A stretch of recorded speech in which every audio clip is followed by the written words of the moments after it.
Ladies and gentlemen, the President of the Republic of the Philippines, Rodrigo Roa Duterte.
On the part of the Senate, the joint session is called to order. On the part of the House of Representatives, the joint session is hereby called to order. Please rise for the singing of the Philippine National Anthem, to be led by Ms. Morissette Amon and accompanied by the Philippine Philharmonic Orchestra.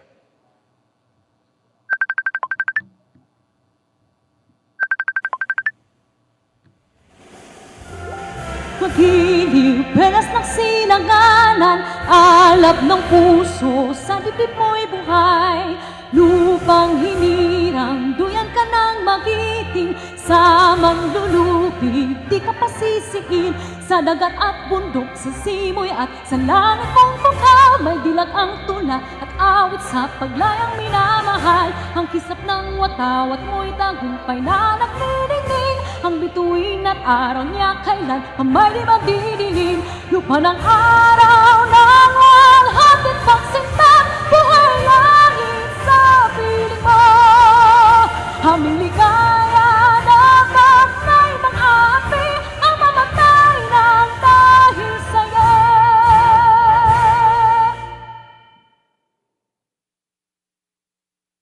Please remain standing for the nation's prayer.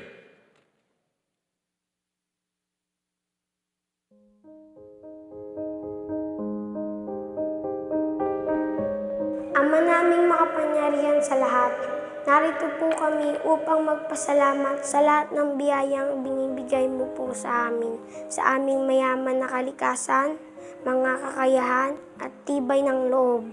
Maraming salamat po.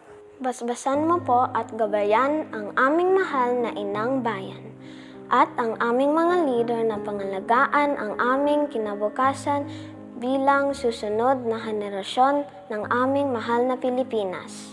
Gabayan mo po kami sa harap ng pandemya at protektahan mo po kami. Ipakita mo po sa amin ang tamang daan upang malagpasan namin ito at lahat ng mga darating pang sakuna, kalamidad o anumang hamon. Lahat ng ito ay tinatanggap namin bilang pagsubok lamang upang lalo kaming sumampalataya sa iyo. Naway matamo namin ang ganap na pagkakaisa bilang isang bayan. Turuan mo po kaming maging mapagkumbaba at laging unahin ang aming kapwa bago ang aming mga sarili, lalo na ang mga kapuspalad, mga dumaraing at ang mga nais na marinig, pati na rin ang mga kababayan naming naghahatid ng mahalagang serbisyo sa kapwa, maging dito sa Pilipinas o sa ibang bansa. Patatagin mo po sana kami bilang tao at bilang isang bayan na laging nananalig at naniniwalang hindi mo po kami pababayaan kailanman. Salamat, Panginoon, sa lahat ng iyong blessing sa amin. Ito po ang aming dasal. Amen.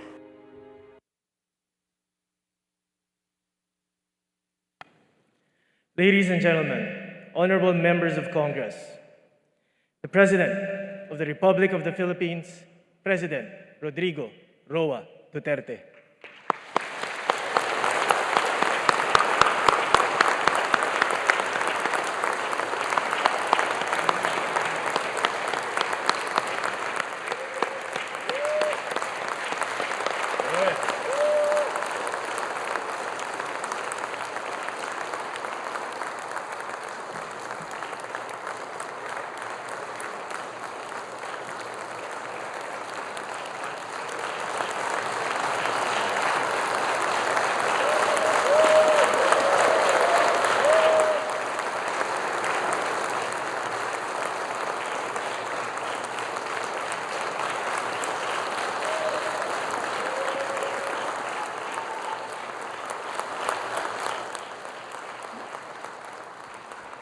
Kindly sit down, please. By far, this is the most beautiful SONA crowd that ever happened here. So many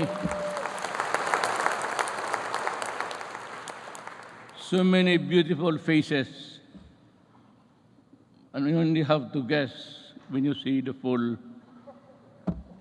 face of the person.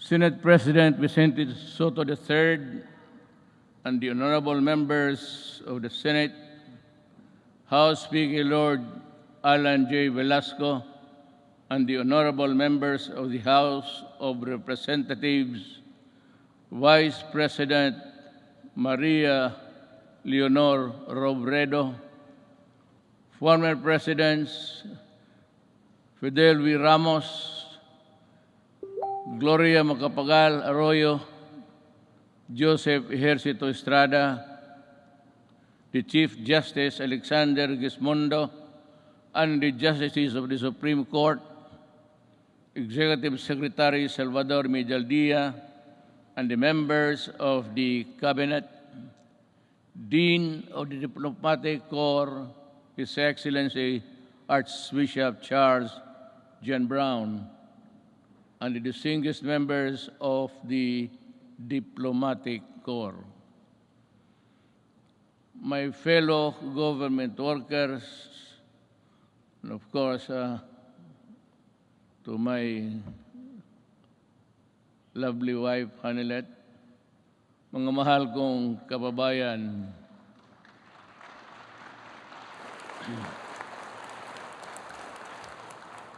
when I assumed the presidency 5 years ago, dominant in my mind were the dreams and visions of a better life for all Filipinos. I saw them as reachable through the institution of reforms and radical changes in both in the structure of government and the mode of governance. Changes designed responsibility, accountability, and all in consonance with the truth that the public office is a public trust. When I ran for the presidency, I just made fundamental processes, and strangely, you can count them by the fingers of your hand. I made those changes which I thought that was really, there was time and doable. To offer free education, it's there already. The universal health care, nandiyan na po. The fight against illegal drugs, criminality, and corruption, and the development structure, including free irrigation and other big-ticket projects, which I thought I did not have. the funds to do it. But perchance, among others, they were done in my term. Today, as I approach my term, my end of my term, I have less visions, but more remembrances. But mine is not to rue or to second guess what might have been, but to bear and respond with the urgency of the unforeseen events as they unfold. Even before I took the oath of office, and everyone else, I suppose, knew the gravity of the enormity of the problems that the country was facing. And precisely because of that awareness, I was driven to hasten implementation of changes which I believe the country needed, keeping in mind that the Constitution afforded me only 6 years to make those changes happen. Making a difference within the constitutional time frame is what I was up against. But no one gets by legally without warming to the needle's eye of the constitutional imperatives. That is why I cajoled, I shewed, I pushed, and I tangled with men of wealth and influence who were oblivious to the anguish and pleas of the weak and impoverished. And for that, I was pilloried to no end.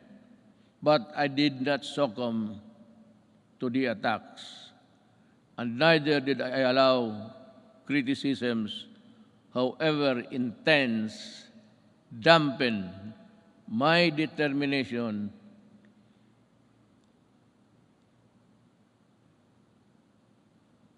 and initiatives, because my purpose was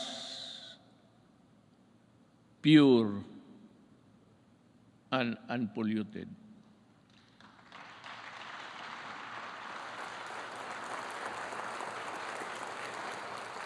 While we were busy instituting reforms, the twin augurs of illegal drugs and corruption laid low for a while, only to resurface as still with us. And make no mistake about it, corruption is but another term of stealing people's money, dashing in its wake a nation's goals and aspirations. Due to the brilliant programs and excellent work of our economic managers and the extraordinary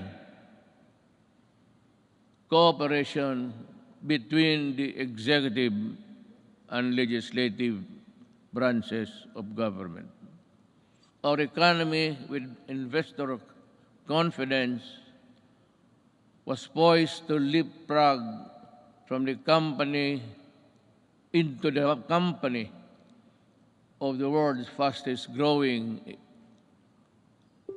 economies until COVID-19 pandemic stalled everything. Be that as it may, allow me this opportunity to extend my personal and the nation's gratitude to all those who selflessly gave their all In the fight against COVID-19, our health workers and other frontliners who risk their own safety.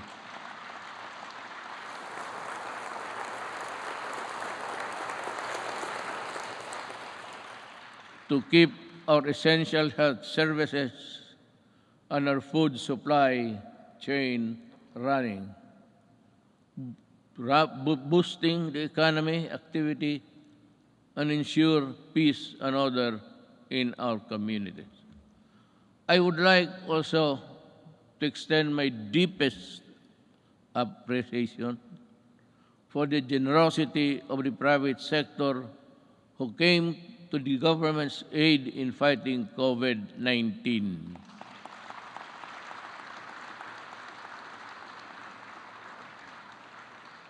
I am profoundly thankful for your sustained assistance to fellow Filipino.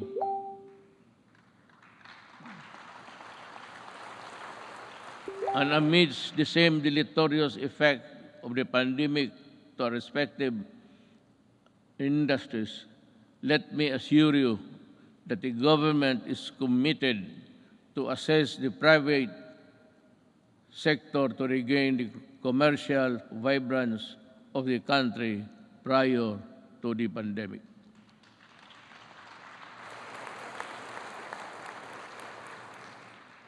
To our local executives, this pandemic pushed you to step up and deliver responsive assistance.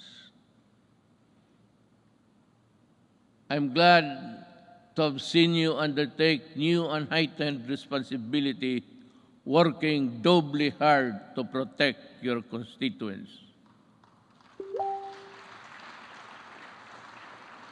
To the international development partners who extended a helping hand amidst the global health emergency, the Philippines remembers your kindness and goodwill with sincere gratitude.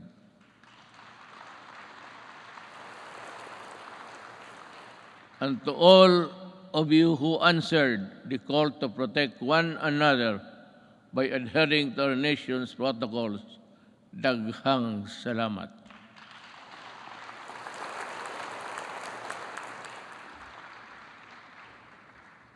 But then, let me ask, perhaps you and to myself, what exactly is the state of the nation today? In the light of the pandemic which has paralyzed business activities and crippled even the strongest world's economies. So, where do we go from here? Looking back to our accomplishments. In my first SONA, I laid down with utmost commitment and resolve the overall direction of my presidency. A comfortable life for all Filipinos anchored on a people-centered approach to development and governance. If I remember correctly,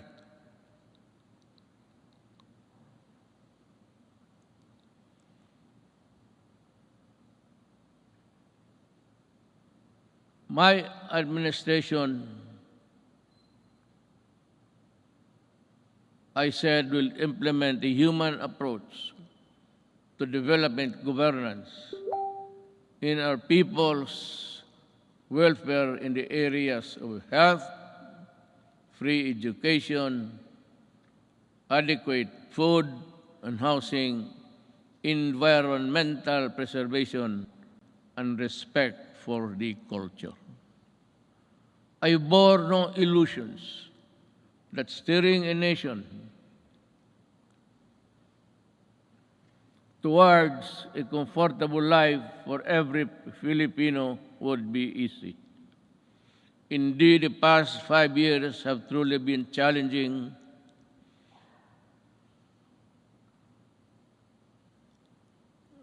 and humbling.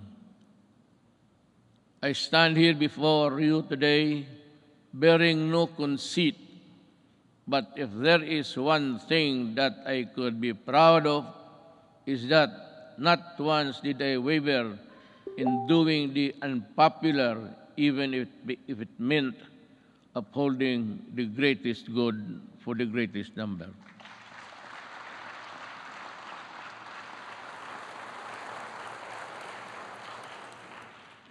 Before I took office, our country was beset with communist insurgency, scattered across the nation. A separatist movement that sought to divide us on the basis of religion and religion's deficiencies, and the proliferation of illegal drugs and criminality. Our armed forces were ill-equipped to deal with internal and external threats, while the police force had been overwhelmed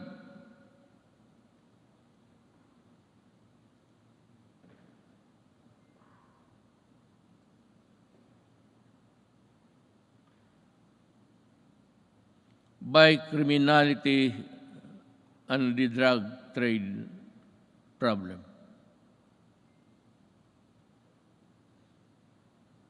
This is why I made it a priority to strengthen the institution, boost the morale of the men and women of the armed forces of the Philippines and the Philippine National Police and other armed services.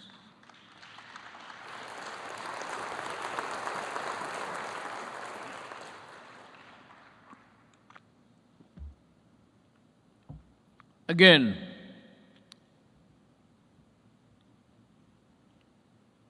I thank Congress for working with the Executive Department in enhancing capabilities of the AFP and PNP through our modernization program. In 2018, we raised the salaries of our military and uniformed policemen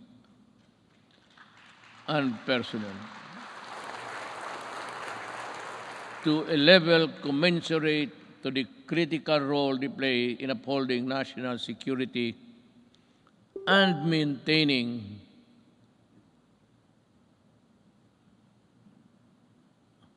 order.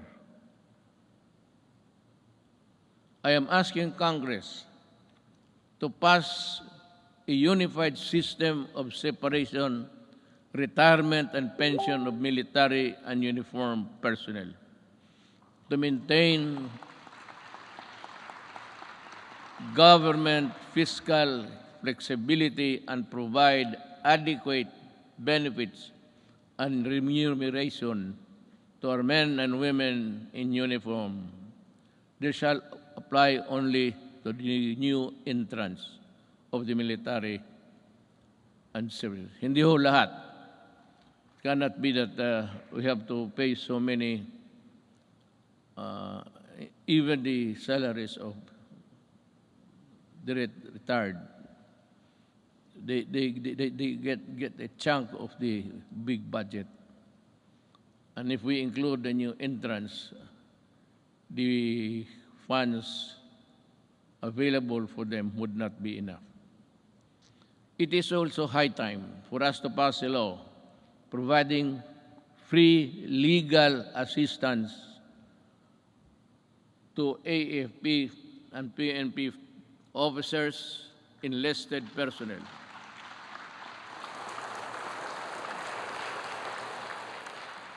to help them from charges arising from incidents related to the performance of official duty. The continuous upgrading of our defense capability shall ensure that we shall uphold our territorial integrity and sovereignty from external and security threats. Among the new additions.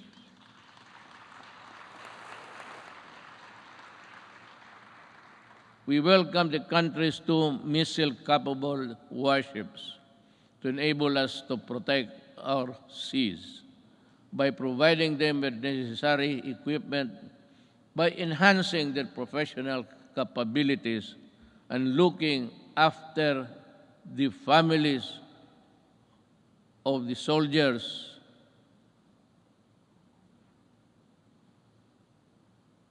who would not be longer be in their company. We do not only strengthen our military and police institutions, we also inspire them to serve this nation with the highest degree of loyalty and patriotism. We enable them to carry out their mandate to defeat all enemies of the state, whatever the cost. Indeed, I am proud of the accomplishments of our troops in securing our nation against all threats to our democratic institution.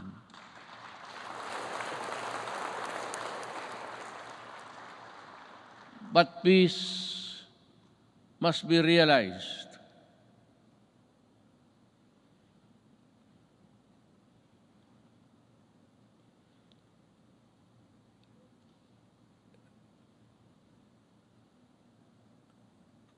Peace and security is not only just a military concern.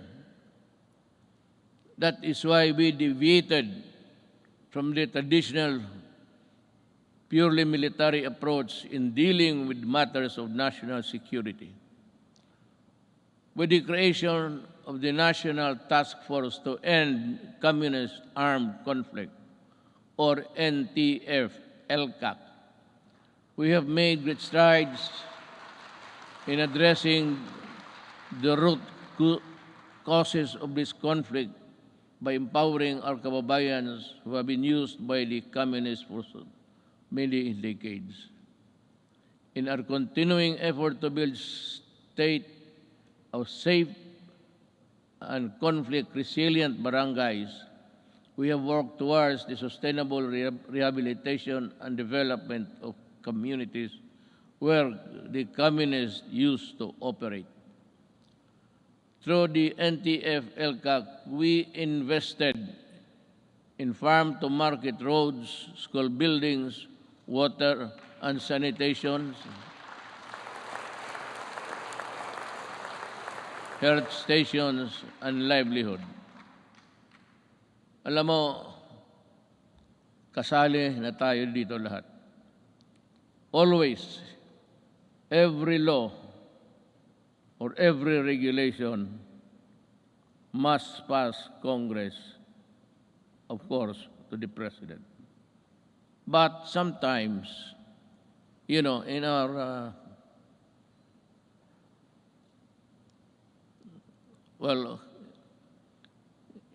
in the performance of our duties, we encounter the not so nice of confronting each other. But because of these interventions, more than 17 former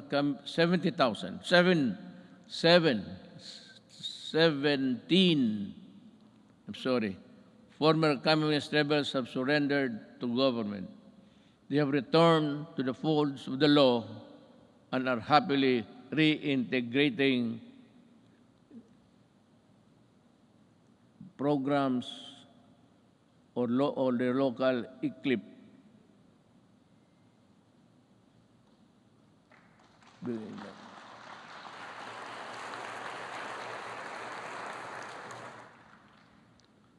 It's either I am talking too fast or too slow, or the operator of this thing here is drowsy.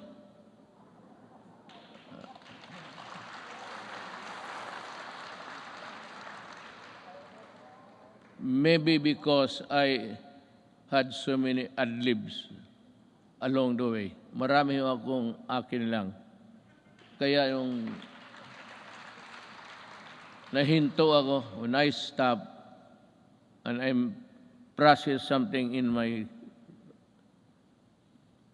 the gray matter between my ears, hindi humahabol o hindi alam ng operator.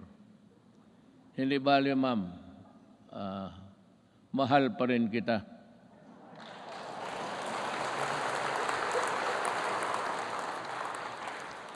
Lalaki ba ito o yung mga babae?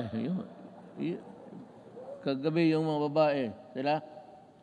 Sabihin mo sa kanila, magipagkita ako maya. I will embrace them for their punctuality in operating this, this strange machine that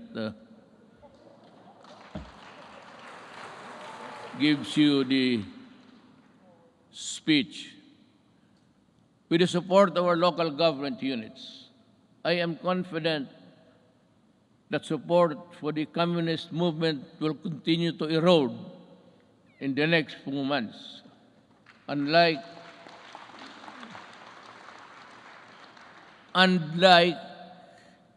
the decades-old Moro rebellion in Mindanao, we also bring an end to the armed struggle of the communists once and for all.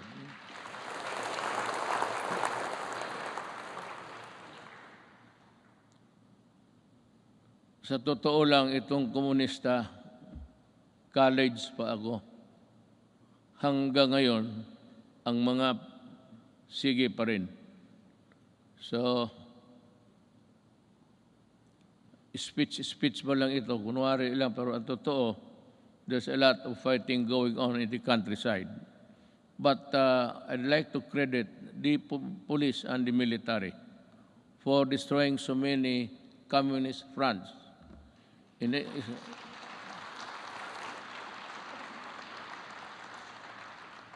think they have destroyed more than 15 apparatus or the fronts of the Communist Party of the Philippines. Alam mo, mag-istorya muna tayo sa taxation. I'd like to be frank with you. Everybody in this country are paying taxes to the communists.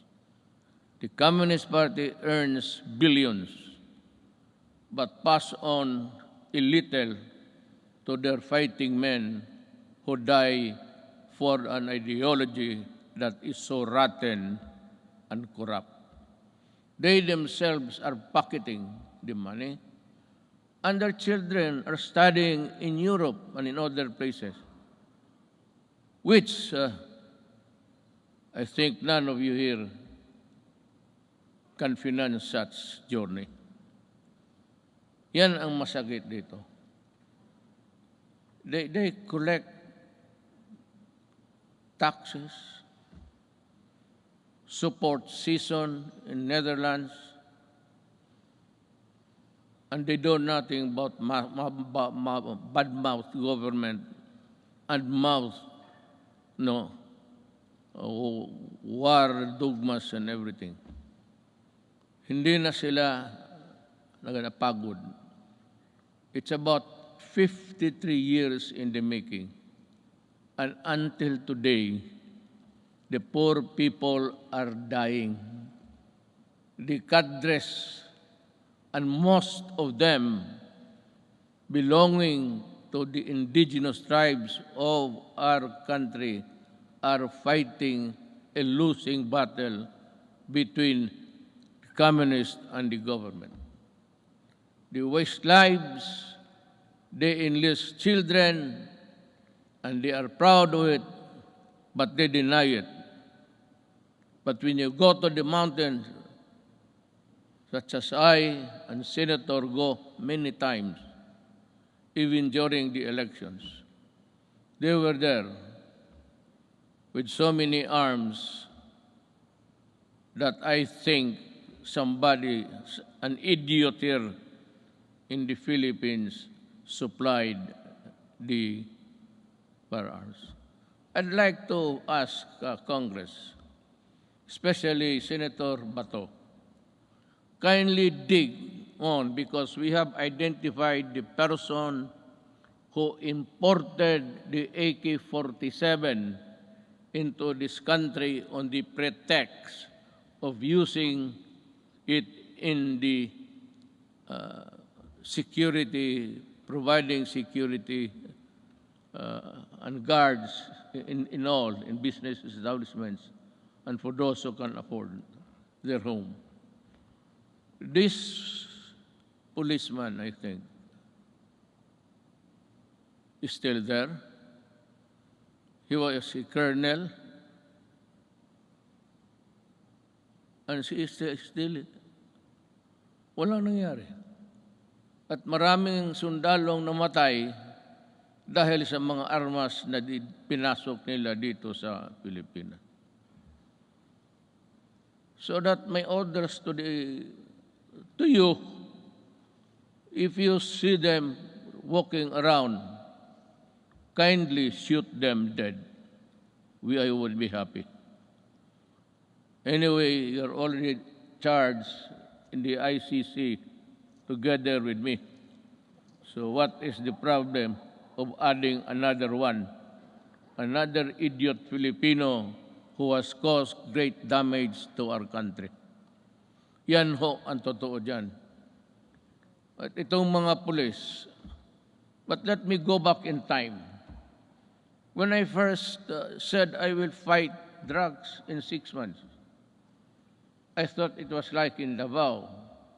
You can either coerce, intimidate, or bribe them, or give them money. I said, lumabas kayo ng Davao, doon kayo magkalat sa Luzon at sa ibang lugar. Huwag dito sa Davao.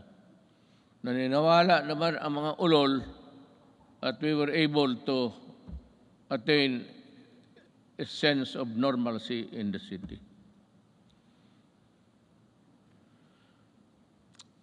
Yun ho ang totoo.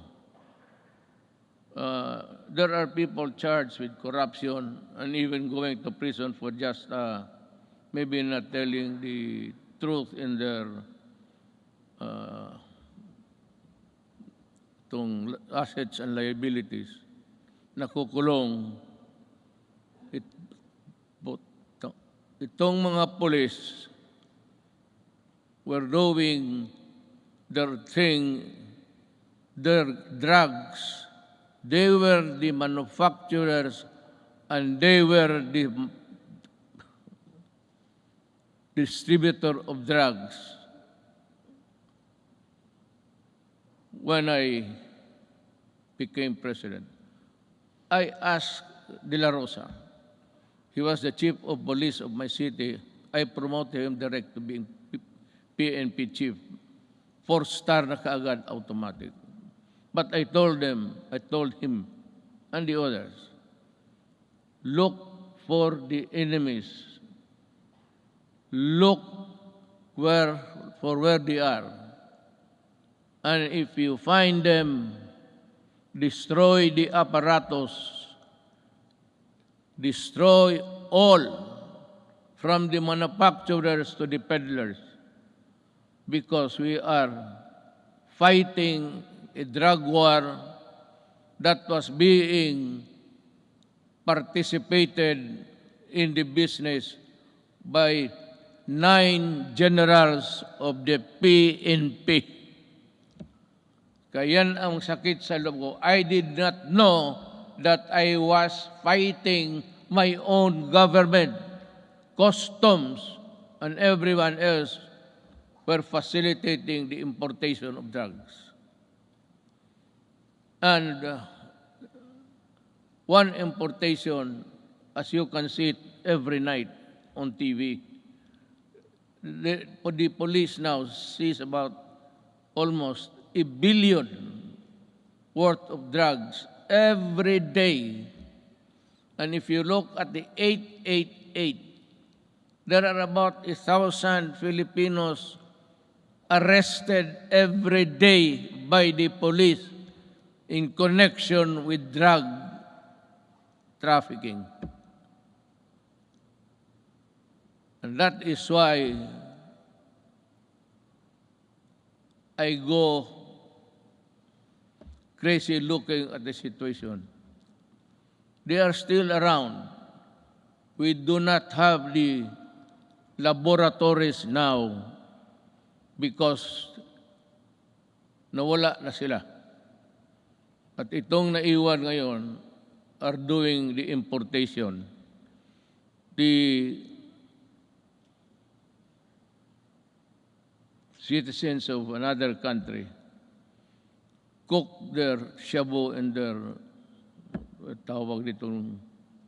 in their tugboat or something, and they threw out the product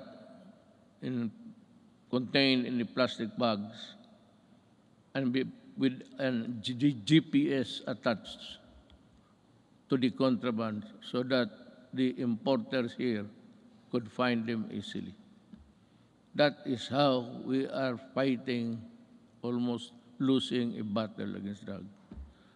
And now, the Sinaloa gangsters of Mexico and the triad of Laos in that area. They are busy cooking, and we have the Filipinos here with nothing in their mind except to destroy a nation, distributes them. That is what I said. I've been asked the question, and several times I gave the answer. I am a Filipino, and I love my country. I do not want my country in disarray because of drugs. I do not want families break up and become dysfunctional. Yun ang masakit sa akin. If you want to destroy a family, look for a way of the member or a resident of that family home. Biglang mo na droga. Pag nandyan na yung droga at they are hooked, and that is the end. Sometimes families are separated because of drugs, becomes dysfunctional, at yung mga masawa magpunta doon sa abroad, to look for jobs. And you know, in the Middle East, I am not attributing it to any particular country, but there are tribes in the Middle East who are employing our Filipina citizens, and they are uniform. Everybody who comes here home asks them how many hours of sleep they have. They said it's only 3 to 4 hours. And the food is hagwas. And they sacrifice because they send money to the families back home, and thinking all the time that the money was spent usefully, only to realize when she comes home that that family has already dispersed to nowhere. Bakit yan? Because itong mga durugista sa baba, itong peddlers, itong basurero, tawag, it's street lingo, they look for families na may mga nanay, tatay nagtrabaho, ang tatay or nanay nagtatrabaho sa abroad. And to think na iniiwan nila ang mga anak nila kung saan-saan na lang, to their neighbors, at the tender age of 3 to 4, 5, it breaks your heart. Iiwan lang nila sa kapitbahay kung walang mga relatives. And then, when they come back 4 years after, they now realize that their young sons and daughters have gone into prostitution because of drugs. And their boys or their male are nowhere to be found and into the drug business also. Yun ang pinakamasakit.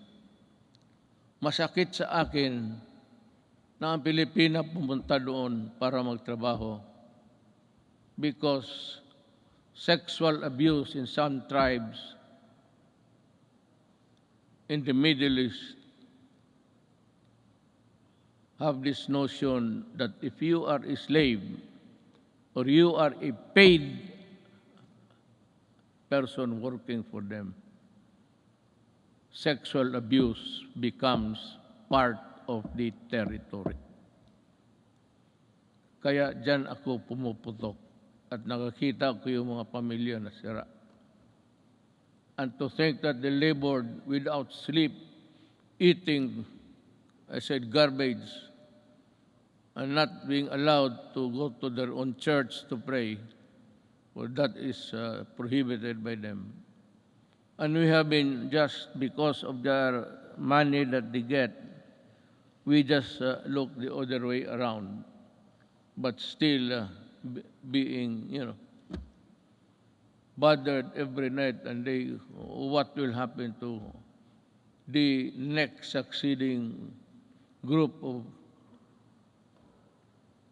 That is why I have in this speech, I talk about slavery. Pero yan, magprangka ako, I will never deny, and the ICC can record it. Those who destroy my country, I will kill you. And those who destroy the young people of our country, I will kill you. Talagang ngayariin kita because I love my country. You can do it the legal way, but it would take you months and years. And you know what? The statistics I just learned the other night, that plenty of those who are in the middle class have been released from prison despite the fact that they are charged of trafficking which is non-bailable, and most of them are out. Babae pati lalaki ang kaso. And that is why I said, I toyed with the idea. I said, if there is still space, with due respect to the Senate President, he is a good man. He can become a good Vice President. He is holy. Ngayon, hindi na siya nahuhuli. Noon, huling-huli siya. But with due respect to Senator Soto, who's also running for the Vice Presidency, he is a capable man, a good man, and a Filipino.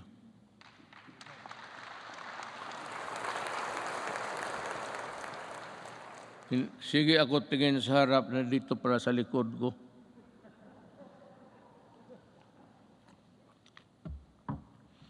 You know, when you are old, I've been in politics, mayor for 23 years, 5 years as a congressman dito.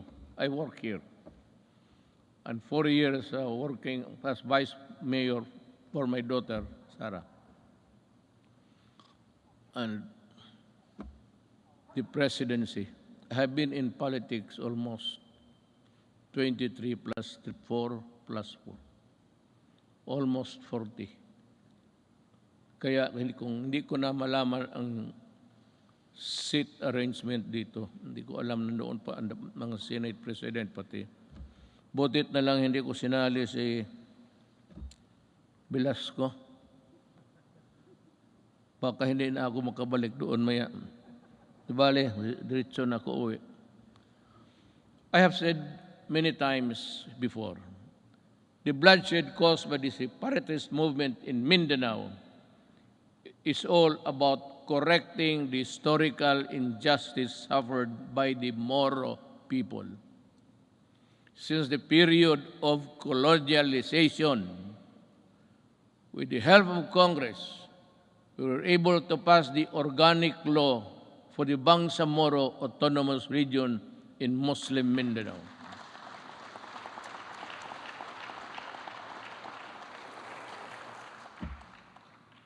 Finally fulfilling a promise that was decades in the making.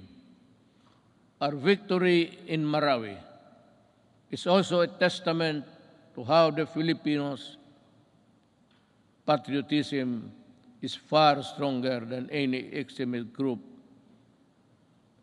As I have said before many times, there is no room for lawlessness in this country.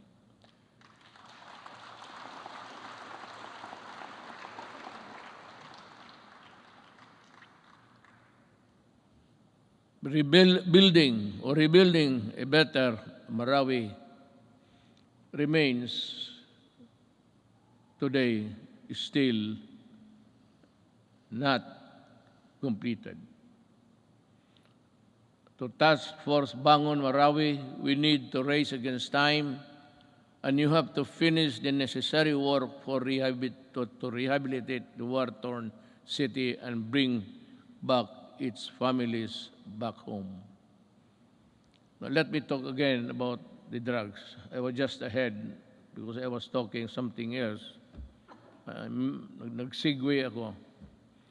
While we have made great strides in ending rebellion and insurgency in various parts of the country, we still have a long way in our fight against the proliferation of drugs.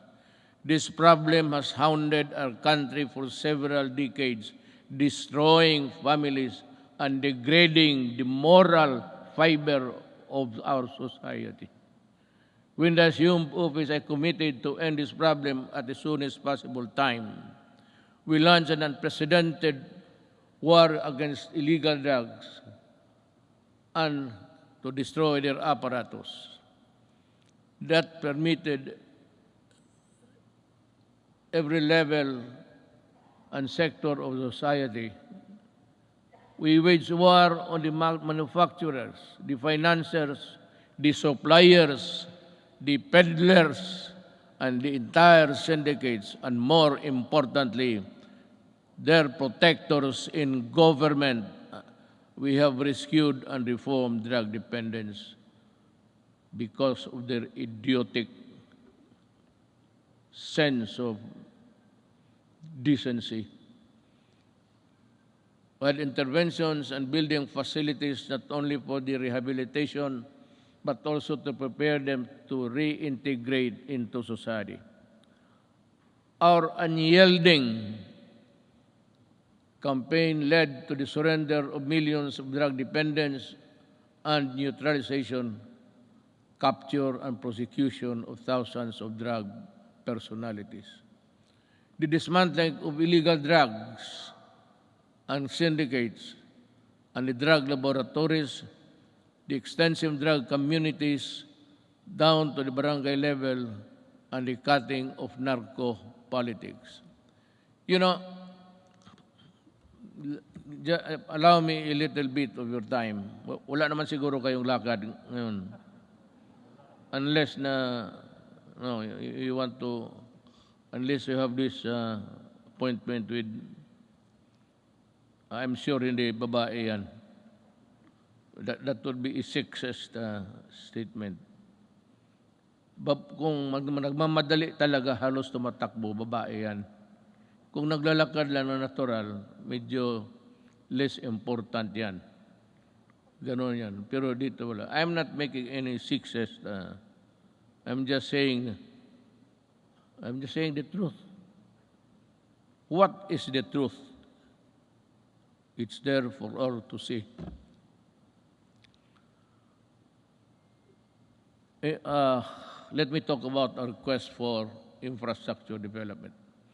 5 years ago, the first thing I made sure was to increase our infrastructure spending to an average of 5% of the country's GDP.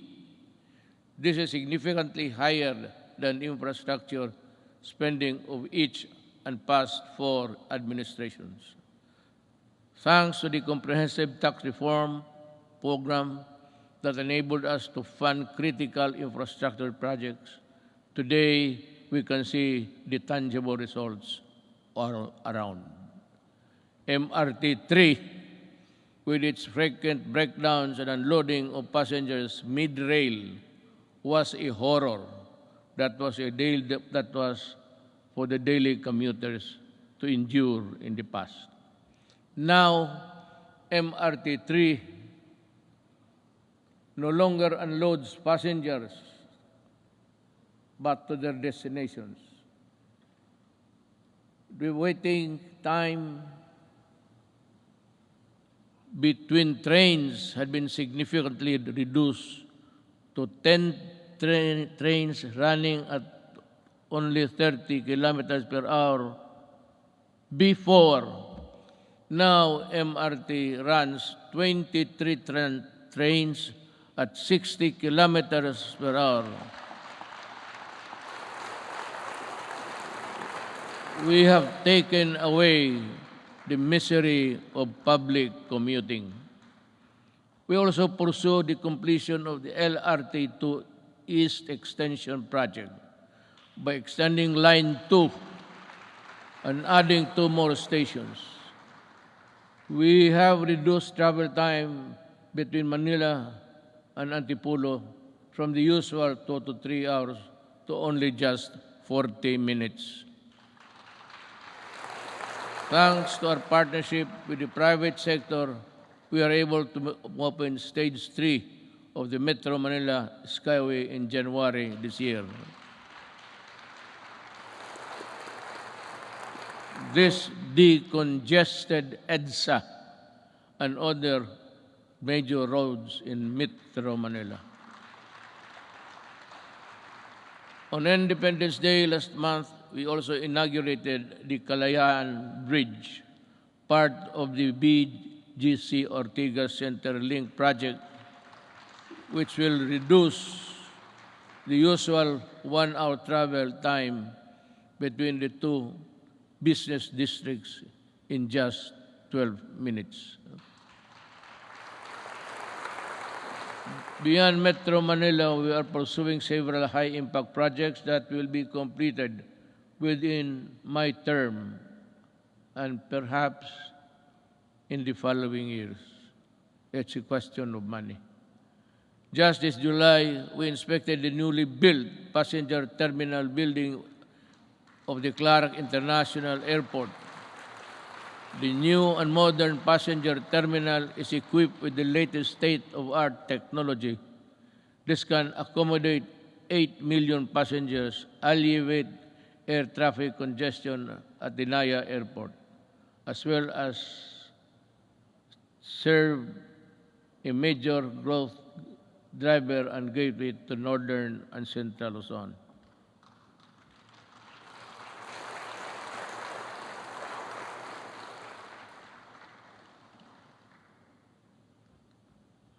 Madali man na magpakpak, ang basa ang mahirap.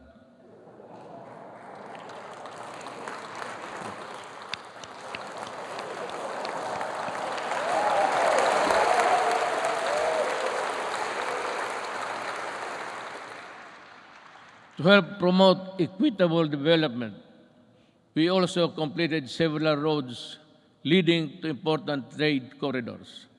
Last year, we completed the construction of the Poro Point Free Port Zone Road in La Union, which improved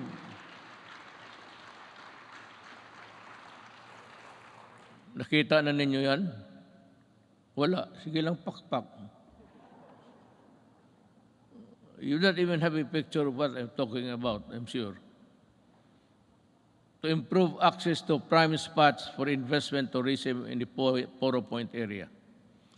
We also completed the junction Lanao-Pagadian-Zamboanga City Road, which will provide easier access to farms and easily transport their agricultural products at low cost and in great quantities to industries and economic zones located in Diplahan, Zamboanga, Sibugay.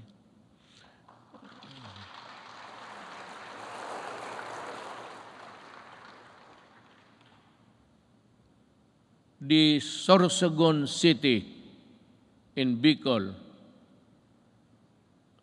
inuna namin yan kasi mahal ko ang mga Bicolano.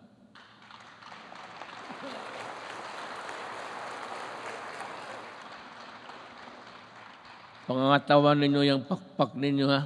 Baka the Sorsogon City Coastal Pass-by Road is targeted completion by the end of 2021, while the Davao City Coastal Road will be completed by 2023. Bakit?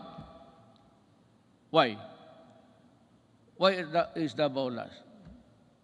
Kasi sinabi ko sa kanila, unahin ninyo yung buong Pilipinas. During the initial years of my presidency, I told the economic managers and the DPWH, pati si Art Tugade sa transportation, unahin ninyo ang Luzon at ibang areas sa Mindanao. Do not look into the political entrails of this city and other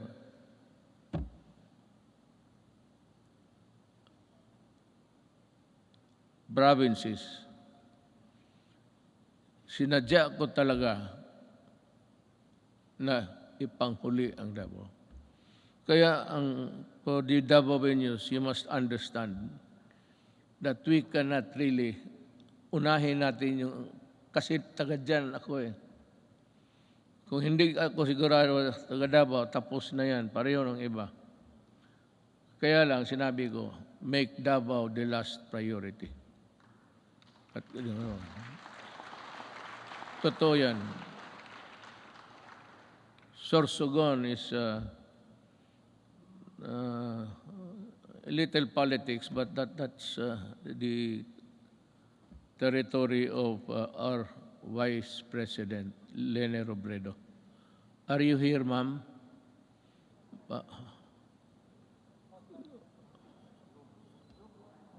Zoom. Meron ho kayong Sorsogon at iba pa. We have inaugurated new highways and roads and skyways. We have bought new trains, and these are a testament that we have greatly eased the grueling experience of traveling and commuting. And to sustain our momentum in infrastructure development, I have directed DPWH, DTR, NEDA, Department of Finance, and DBM to be on full speed to ensure that our flagship project will be completed within my term, especially those that could help disperse economic activity outside of the densely populated Metro Manila. I thus earnestly call upon our LGU and private sector partners to help us speed and go for the earliest realization towards our flagship project, infrastructure, and others. Let me dwell about governance. As we improve the connectivity, we work towards greater convenience for our travelers. We have extended the validity of the Philippine passport to 10 years to lessen the burden of our traveling travelers and OFWs. We have also gone beyond merely addressing the 3 million backlog of the driver's licenses in 2016. We also extended for the new cards the validity of the driver's license to 5 years, and addedly, we shall begin the issuance of these driver's licenses within 10 years, which would be good for 10 years if there is no traffic violation. So, punta ka doon sa LTO, maybe you have a good sight. Merong ano yan eh. I think there's an examination there somewhere to test your ability to drive safely. And you go back 10 years after, and you think that you still have the good sight, and your reflexes are still good. 10 years, maraming banggaan yan. Sigurado ako. After 10 years, after 5, there should be a stricter measure to issue the 10 years validity of a driver's license by imposing stringent requirements to test the essential functions of eyesight, then the hearing.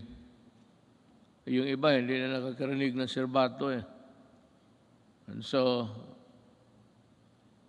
I have to, 10 years is too long. So I like it. It's good. But we should have, as I said, in 5 years, we should go there for a medical makeover. Tingnan lang kung kaya pa.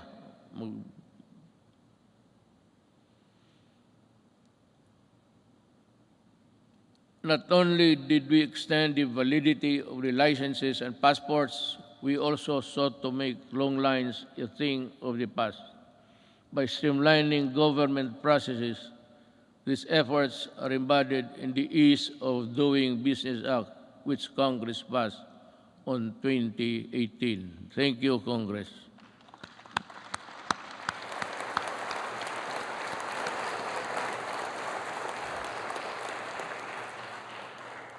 Sa inyo yun. Ako ang nagpirma pala. Ako nag-execute. Pakpak rin kayo.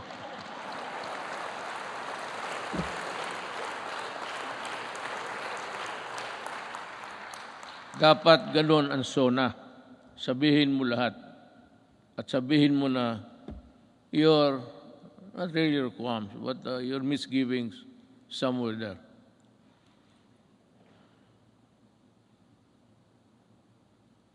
Transactions will be further streamlined with the rollout of the Philippine Identification System, or the PhilSy, to the Philippine Identification System Act. With this, we hope to facilitate the better access, better services and access for all Filipinos, even in the far-flung areas.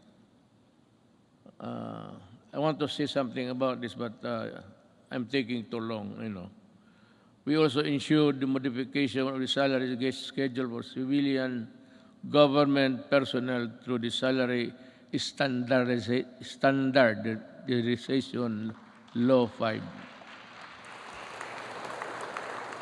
A necessary measure for our civil servants to recognize their work and accomplishment, as well as a gesture of gratitude and goodwill.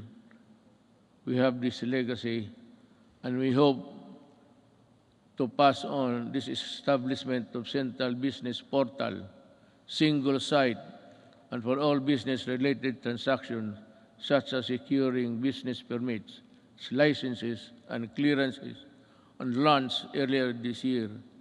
It shall be elevated our global standing in doing business arena and improve our country's competitiveness. Alam mo ito, yung queuing. When I was a mayor, I don't know, but maybe a legislator or a senator or a congressman, well, not really that he's higher than the others. But kung dumaan ka as a local government employee worker, just like me, for 23 years, itong queuing, matagal ko na ito. In Davao, ang passport issuances na doon sa likod ng SM. Isang gabi, nagmotor ako, nakita ko yung mga paa sa simento. So I was thinking, anong nangyari dito? So nagbaba ako, sabi ko, bakit dito kayo natutulog?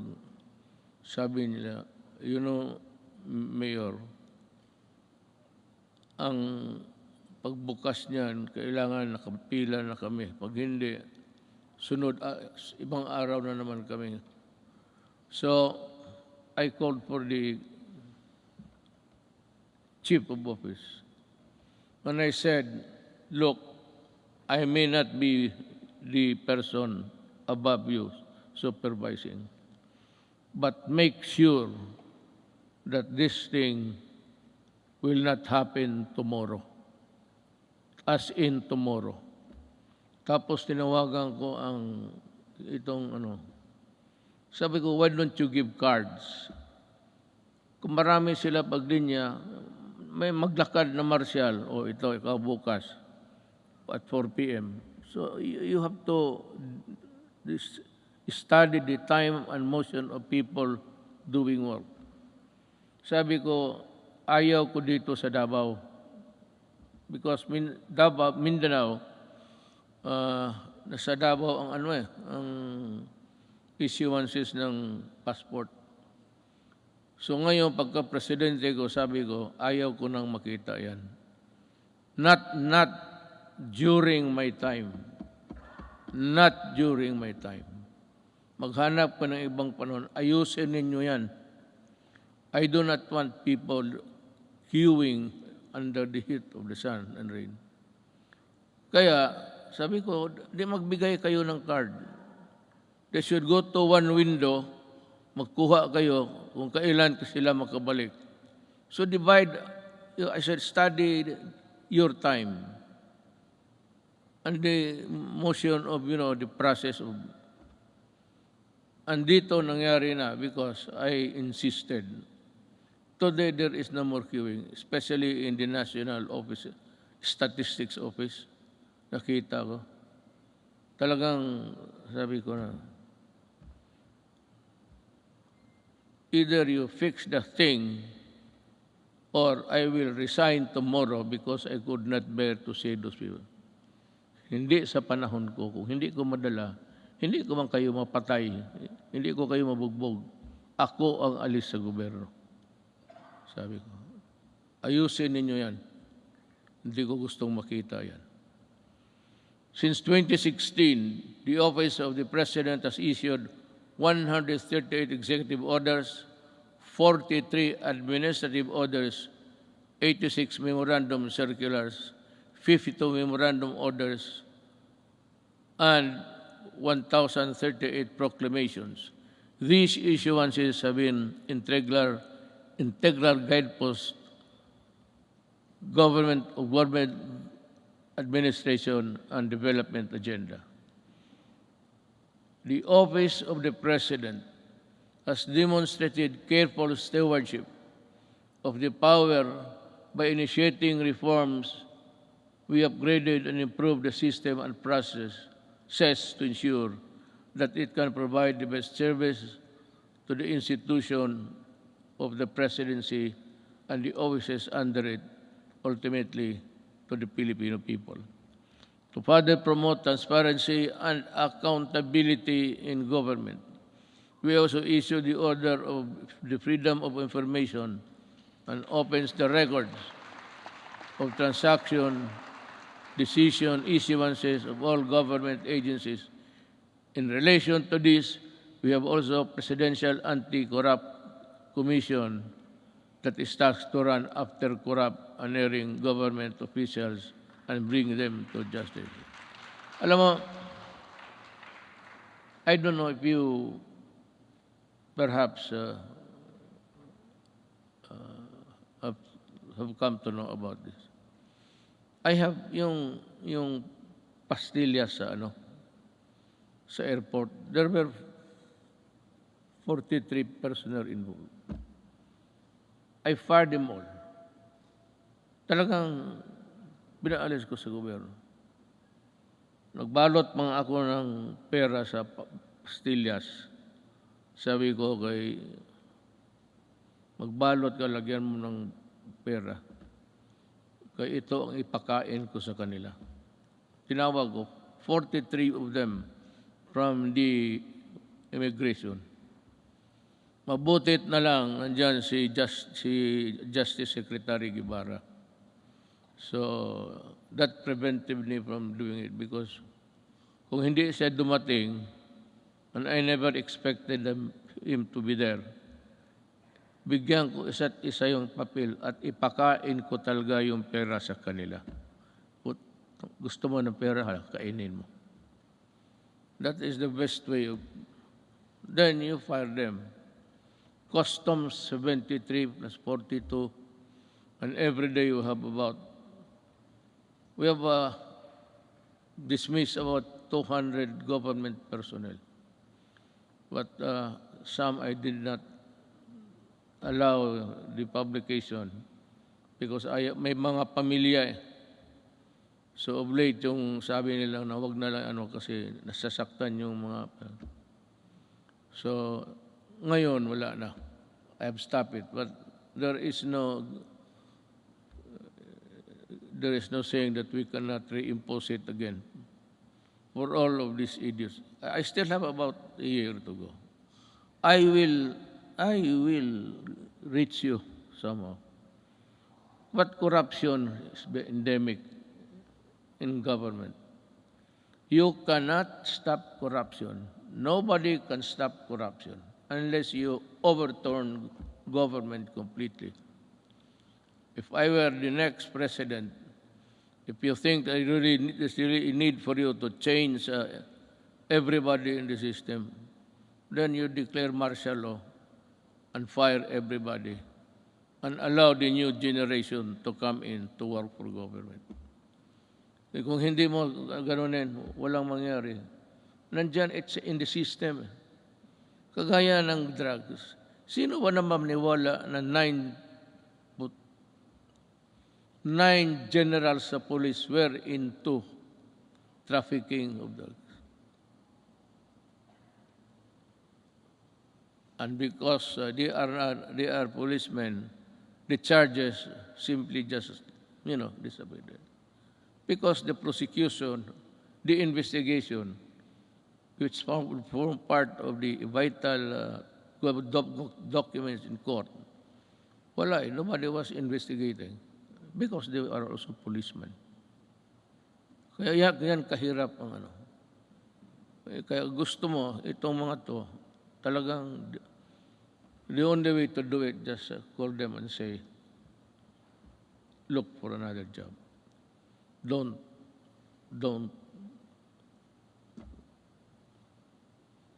Ganon kahirap. Now, let me pursue my talk with the foreign policy of the country. In the international arena, we have vigorously pursued an independent foreign policy centered on the promotion and protection of our core national interests. Yet,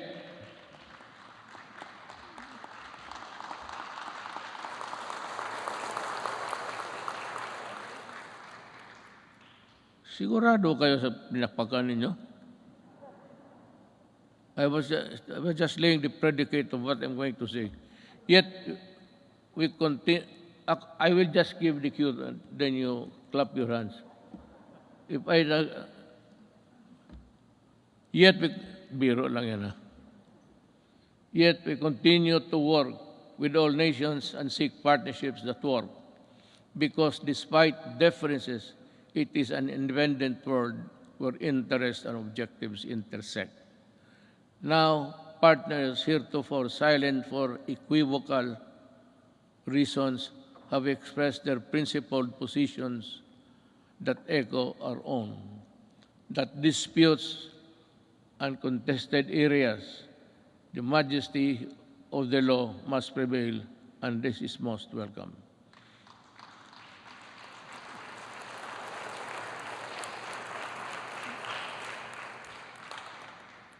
To our friends in ASEAN and around the world, thank you for supporting my government, my country and people, where it truly matters. I assure you that the Philippines will remain a responsible member of the international community.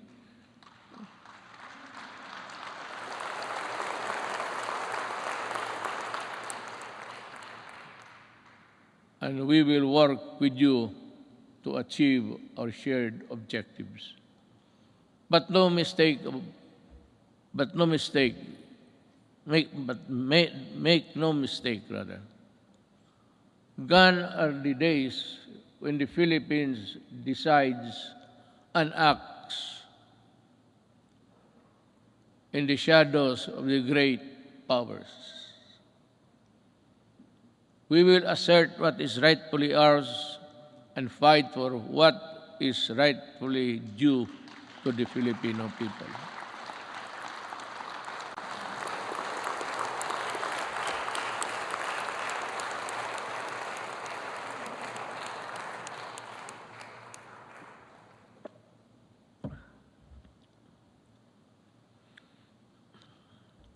We do not have any SONA every day. Now is as good as any other time to just let it out from puso mo. This is why we sent back container vans of garbage, because our country is not a dump site.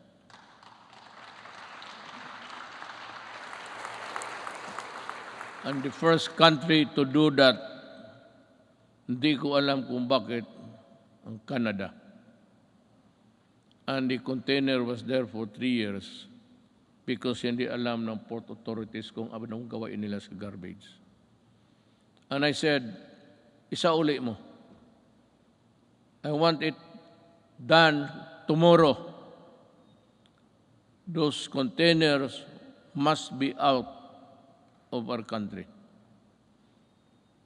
Pag hindi kayong lahat, all of you in custody, I'll fire you. That is a good ground for dismissing people for accepting the garbage. Kaya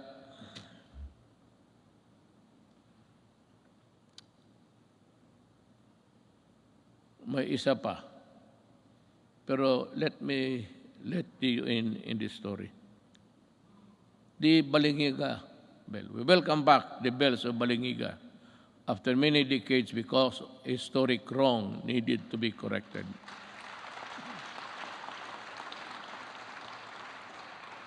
The deal was, I would say, I am in bad faith. Sigurado yan. I will admit it. But this is the real story. The Americans, former soldiers, war veterans, went to see me, I think it was in Aguinaldo, and some military men. And in no uncertain terms, they said that you have been invited by Trump to go to America. Have you decided to go there? I said, no. Why? Because I do not like the way that you are treating my country. Why? I said, for one, and there was the clamor now of Balingiga, you return the bells of Balingiga. So that's a war really sacred also to the soldiers. Then it is more sacred to us. in addition to the religion, the Roman Catholic Filipino Church, the church. Sabi nila, why would to make a deal? Si Hogan, he is around. He's a CIA agent. Sabi niya, isauli namin, pupunta ka, because I said earlier in my presidency, there will never be a time that I will go to America. Itong mga media mahilag mag-udyok ganon, bakit ka hindi punta? O arte mo lang yan. Sabi ko, then you watch me. Gusto ninyong malaman. Sabi ko sa Amerika, yes, I might consider going to America. So, well then. O sabi ko, work on it. Ano in just 2 months' time, they told me that the ship carrying the Balingiga bells are on their way to deliver it to Quezon. You remove it, you put it back there, kayo mismo. So tulong-tulong sila doon, nabalik na. Hogan said, so when are you going to go to America? So I do not have the time. But I will go there. Nung malapit na, hindi na talaga ako pumunta. Well, how about your promise? Well, I lost time to do it. I cannot do it now. Pero talaga, in my mind, and the Americans might know it, there was never in my mind a trip to America. Ngayong Balingiga, sabi ko, you massacred one barangay, baryo noon, women and children and all. Pinatay nila lahat. Because that bell, Balingiga, was used to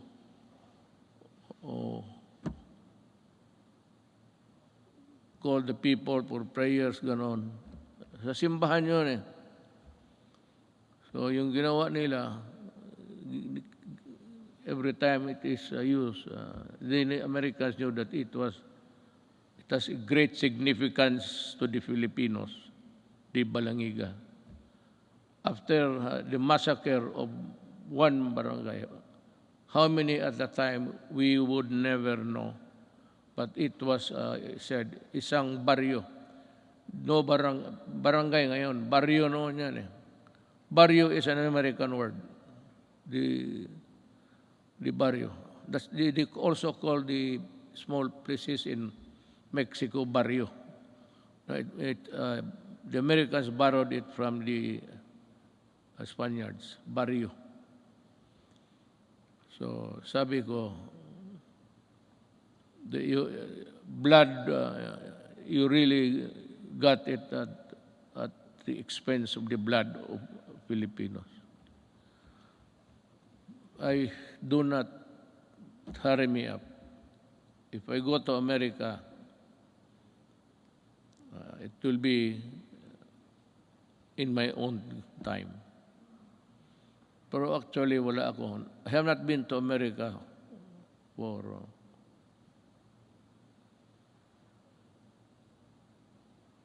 almost 10 years, 22 years. I have not visited America, and I do not have the intention of visiting it anymore. We called on the world to dismantle the heinous kafala system. Ito ring isa. Because the Filipino is no slave unto anyone, anywhere. And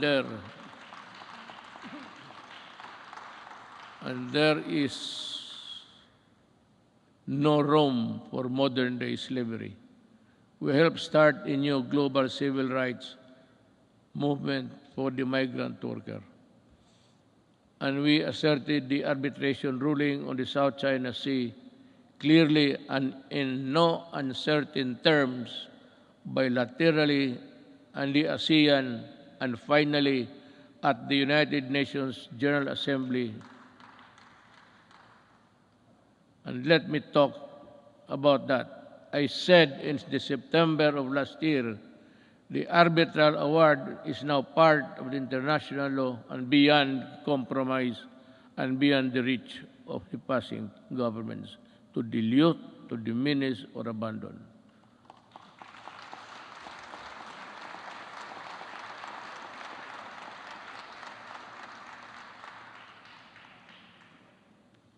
That is the problem. We would like to just to everybody in the Middle East. I would like to tell them that not only Filipinos, but all human beings, the kafala has no place there because it's a setup for slavery. Either you correct it or we will ask our workers, Filipino workers, to go home. Sabi ko, bahala na. Kung mahirap lang kami dito, okay lang. We will try our very best to make up for what they have lost, what they will lose in the process. But we will never allow them to be slaves. But we need to do more with our partners. We continue scaling our maritime domain awareness, defense capabilities. Yet, we will not close our doors on diplomacy and the tongue, because that is how disputes are settled and never by force. Let me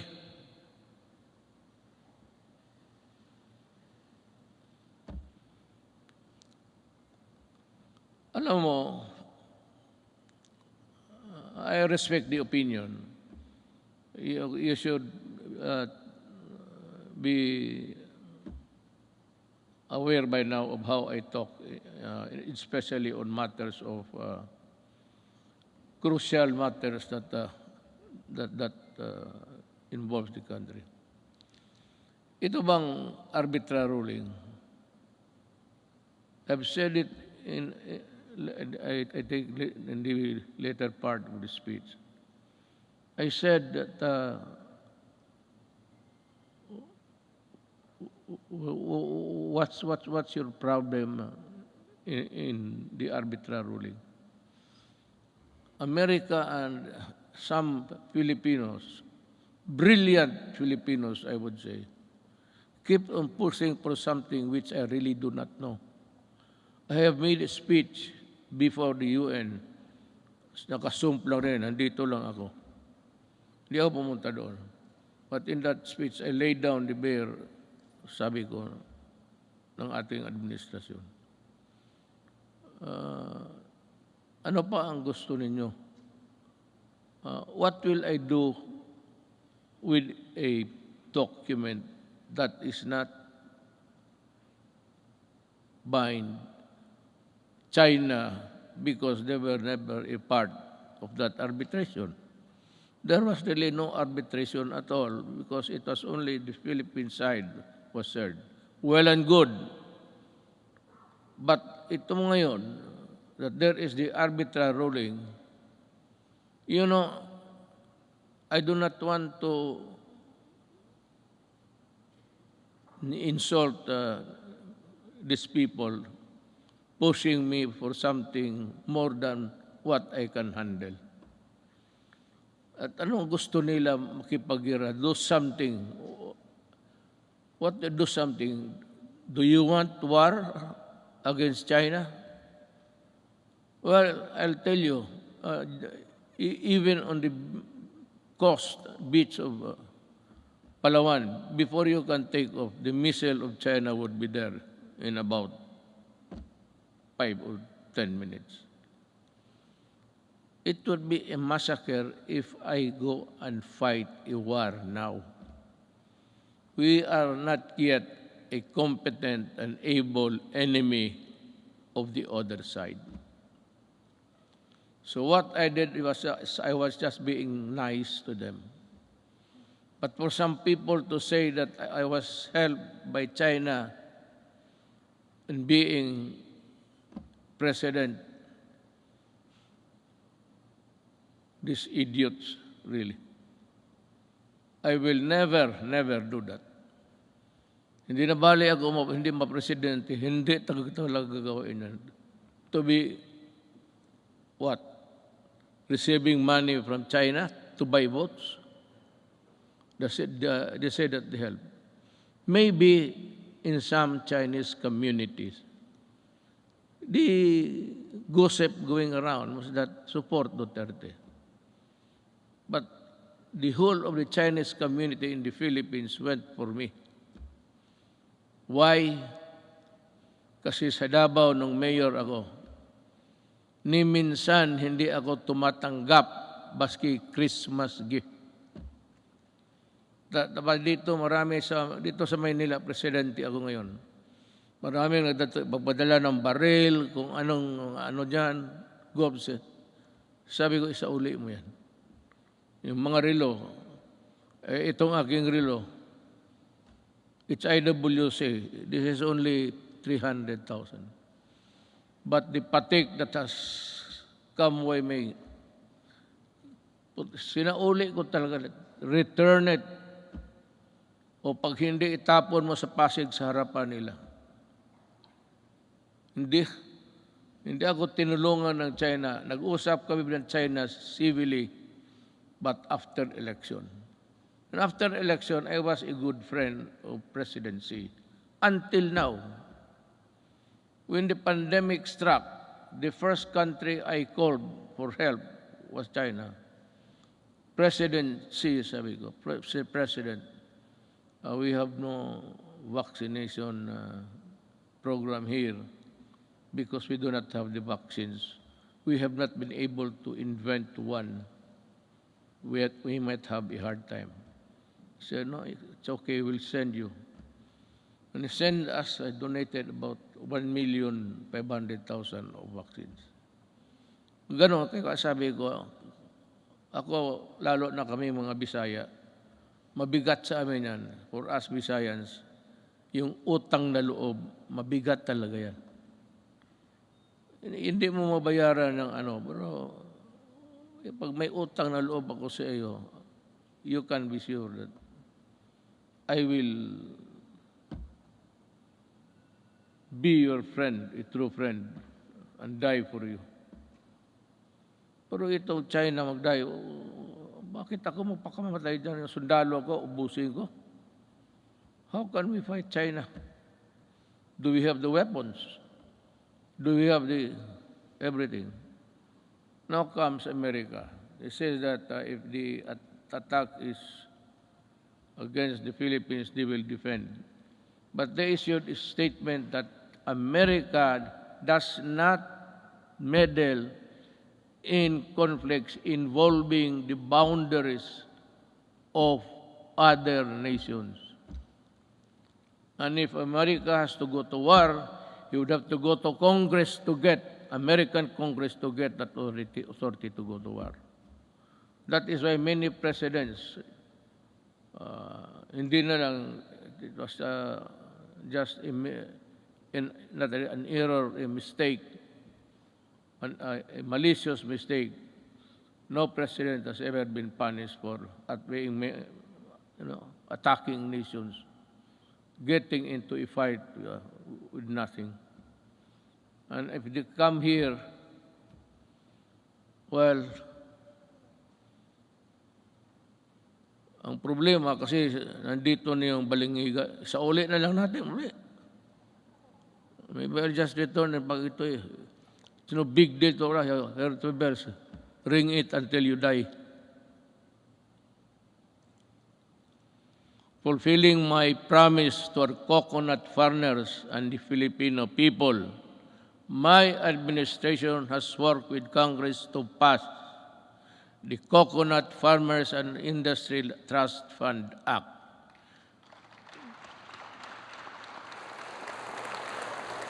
We have returned also the cocoa levy funds to its true and rightful owners, our coconut farmers. The fund is now worth estimated to be 75 billion, which will be utilized according to the plans and programs in the Coconut Farmers and Industry Development Plan for the direct benefit of the coconut farmers and the development of the coconut industry. In our effort to ensure that food is within reach to every Filipino family, we work for the passage of the rice tariffication law in 2019. Despite pushbacks, this resulted in the stabilization of rice supply and food prices and the proceeds from the tariffs that enabled us to provide our farmers with modern machineries that increase their yield and sustaining growth agricultural production. We also fulfilled our promise to improve free irrigation. That was the first promise I made in San Miguel, Bulacan when I was campaigning. The farmers invited me to go into the farms inside San Miguel, Bulacan. And we had a sort of a meeting, and the first thing that they were complaining about was the severity of the irrigation that they have to pay 5,000 every month, every year. So sabi ko, I will work on it. Free Irrigation Service Act of 2018 is the product that now lowers the cost of agricultural production, especially for poor farmers. We also work to ensure that households have adequate supply of clean water, potable and affordable water. It's more than a commodity. It is vital. It is a vital public good. This is why I used my political capital to fight vested interest behind disadvantageous water service contracts that burden consumers with unjustified water rights prices increases with the signing of this concession water agreements.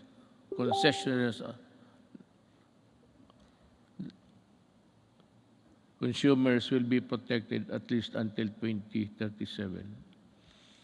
Ganito yan eh. There is this concessionaire, dalawa. Ayoko na lang I will not mention names. Pero this is really what happened.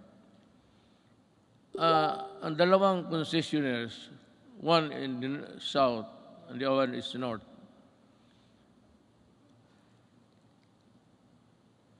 As the rich cartel dito sa Southeast Asia, ang kinakapture nila ang electricity pati tubig. Dito sa tubig, in this contract with water concessionaires, we made so many concessions that really, sabi ko, if you look at the contract and look at the anti-graft law, talagang it's all anti-graft. All of the sentences, even the period, and question mark there. Bakit? Sila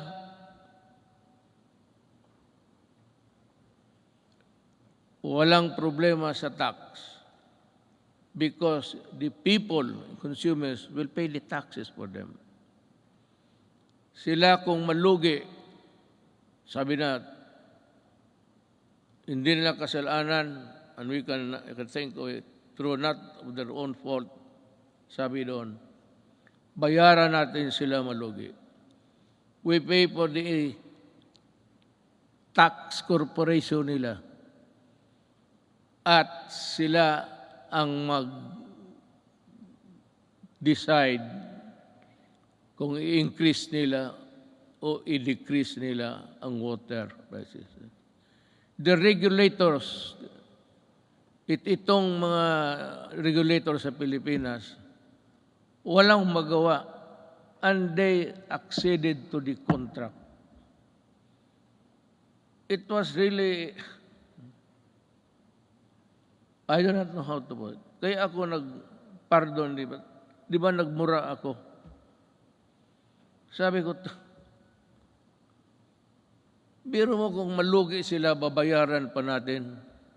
Tayo ang corporate tax nila. Tayo ang magbayad. And it's a cartel that service concessionaires are part of the cartel of Malaysia and Indonesia, and they form part of that mother corporation. Itong mga sa Pilipinas, pati Malaysia, Indonesia, they are just, kumbaga sa storya, chapter lang yan sila. It's being controlled up by the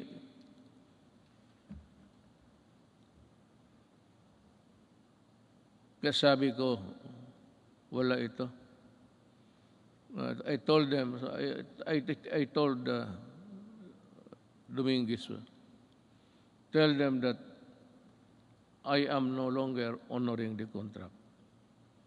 Meron pa doon, payment of itong tax,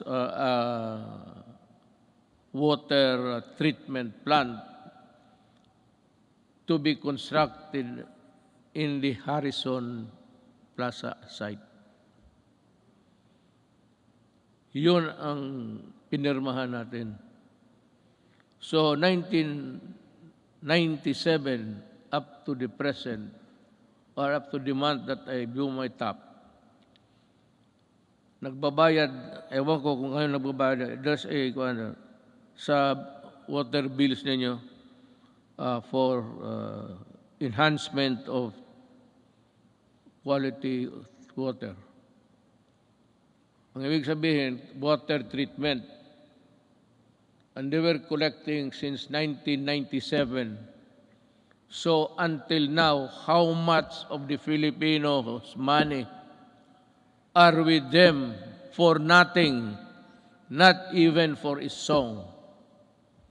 Kaya ako, if there is something, hindi naman proud, but if there is something someday that my children will say, what have you done for my country?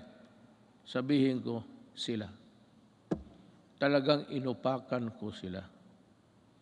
Sabi ko, ayaw ninyo? You do not want it?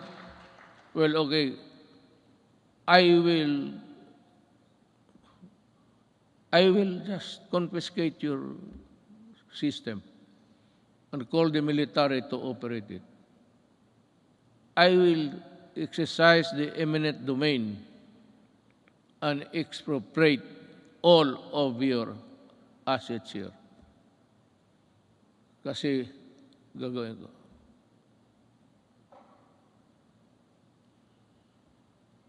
Yun ang nangyari sa... So that sinabi ko sa military in one of our meetings immediately after that incident, I said, if I do not make it to the finish line, kindly, look kindly at the Filipino at tanungin ninyo kung ano na ang nangyari sa kanila. Yang tubig na yan. Now there is a new contract. I have not yet, I have to thoroughly digest it inside. I have to absorb it, every word of it, that the Filipino is protected. Pag nandyan na yan, then I will sign. But I will not forget. I'm telling them the crime is there already. And any Filipino who would want to go after you can. Sabi ko, I will not free you. I will not, there's no waiver in you. I will never allow that. Just make a new contract. Just realize every day that I can call you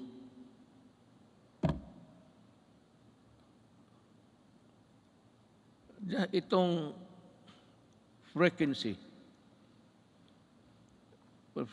ng ABS-CBN. Yan ang pinaka-ideal kasi, frequency is everywhere. But there is a spot, kung sa Gulf is a soft spot, na maganda yung...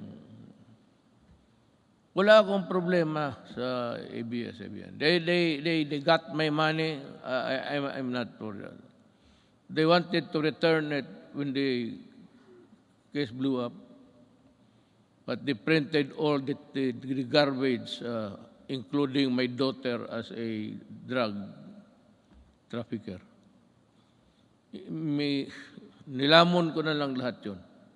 Because I never wanted to appear vindictive. But itong they are cheating government by the billions in taxes. And they still want that frequency because yan ang pinapag-awayan. No. I will give it to a Filipino na gustong magawa ng tamang unpay. Because isa ABS-CBN, even their equipments were imported tax-free. Kaya talaga ako hindi magpapayag. They still owe government billions. Hindi contract dyan sa nakalagay doon 4 hectares. So ang binabayaran nila 4 hectares sa property tax. Suppose occupying 40 hectares. That complex there. Pero ginamit nila na papel, yung 4 hectares. Yun lang ang binabayaran nila. Kung hindi ba naman, kaya ko sila inaway. Well, our micro, small, and medium enterprises, or MSMEs, constitute 99.6% of our country's businesses and are vital to economic activity, job creation, and poverty reduction. Iparamdam natin ang ating malasakit sa maliliit na negosyante sa pamamagitan ng Pondo sa Pagbago at Pag-asenso Program since 2017. Meron na tayo. We have the program. The program has provided over 219,000 underprivileged microeconomic entrepreneurs with an alternative to the exploitive lending 5-6. Yan ang nakaano sa... Do you know what? Maybe I have to go to, if need be, I have to go to India. Yung 5-6 nila ng Turko, tinatawag ng Turko, kung maghiram ka sa kanila ng 10,000, pahiramin kanyang, hindi pera 10,000, 7,000 lang. And the others, mga refrigerator or the things that you do not even need in the house. Bilhin mo sa kanila, sala set, lahat na. That is part of the money. You do not want the furnitures, the refrigerators, they won't give you the... Kaya ang Pilipino na buktot, alam mo buktot, naging hunchback na lang sa trabaho, ganun pa man. Kaya ako, sabihin ko itong mga Turko, you better come up with a fair scheme. If you want to go into business money lending, but not at that usury. It is usury 1,000 times. Likewise, to further support development of our micro and small business, we initiated radical reforms in the tax system to ease the taxation burden and increase the net income of lower wage earners and small businesses. Thanks to Congress.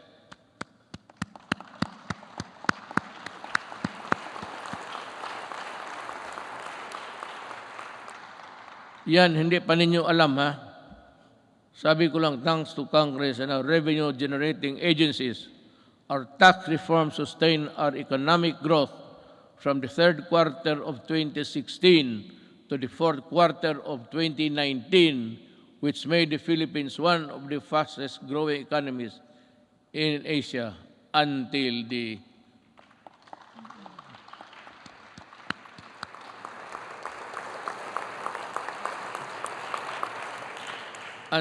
the pandemic scourge. Yan talaga ang, well, I don't know what's the plan of God. That is something which hit us right in the heart. We see there's no way of telling when this virus would disappear from the planets of the earth. We can only pray to God to look into our direction and decide on what will happen to this planet He created. However, tax laws are not always perfect, and that is why every now and then they have to be revisited to see if they are at pace with the changing times. Let us therefore continue to monitor the relevance and the impact of our tax laws on individuals and private institutions to prevent serious damage on their financial health. Going now to the social and health issues. To unburden of people from the hefty cost of tertiary education, my administration worked with Congress to pass a landmark legislation that had remained unpassed for so many years.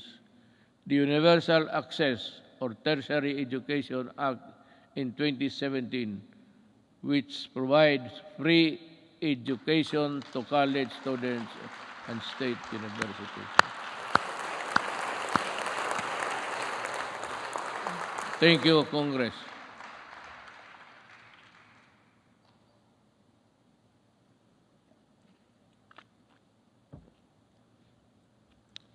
We also passed the Universal Health Care Act in 2019. And to supplement this, I also signed into law the Malasakit Centers Act in 2019.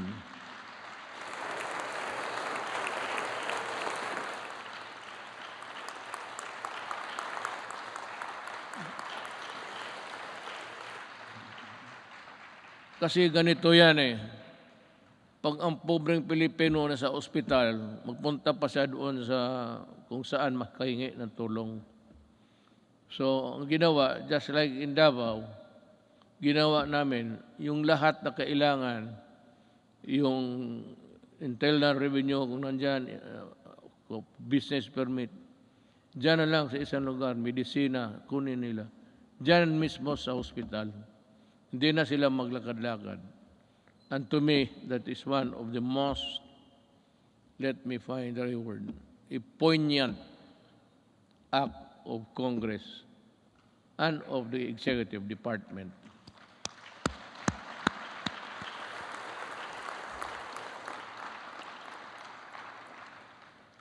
Legislation which was sponsored by Senator Bongo.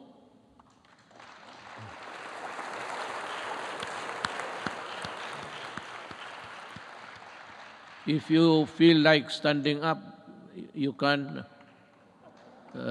Senator.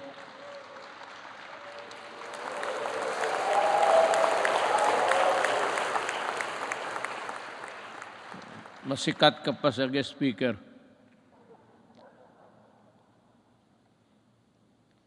Unburden our peoples with the tedious process of going to various agencies and offices in order to avail assistance from government. I am pleased to report that we have already established 130 malasakit centers across the country. That has already helped millions of Filipinos in their hospitalization needs. By establishing malasakit centers all over the country, we have actually leveled the playing field and provide our less fortunate countrymen the medical care they deserve.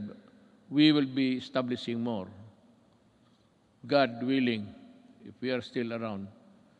Sa pagtatag ng malasakit center, hindi po kailangan lumapit at humingi ng tulong sa iba't ibang ahensya ng gobyerno.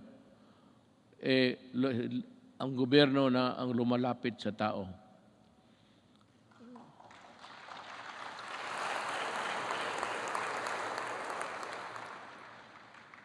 So, let us talk about COVID. It's mentioned everywhere in the speech, but what's this goddamn virus is? I have to admit, back when I decided to answer your call and run for higher office, never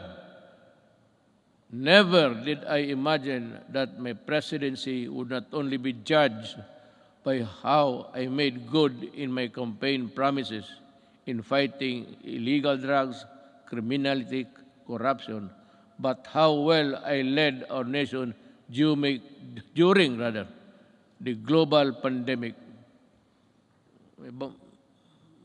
Hindi na ako makapronounce ng buti, baka mayroon na ako.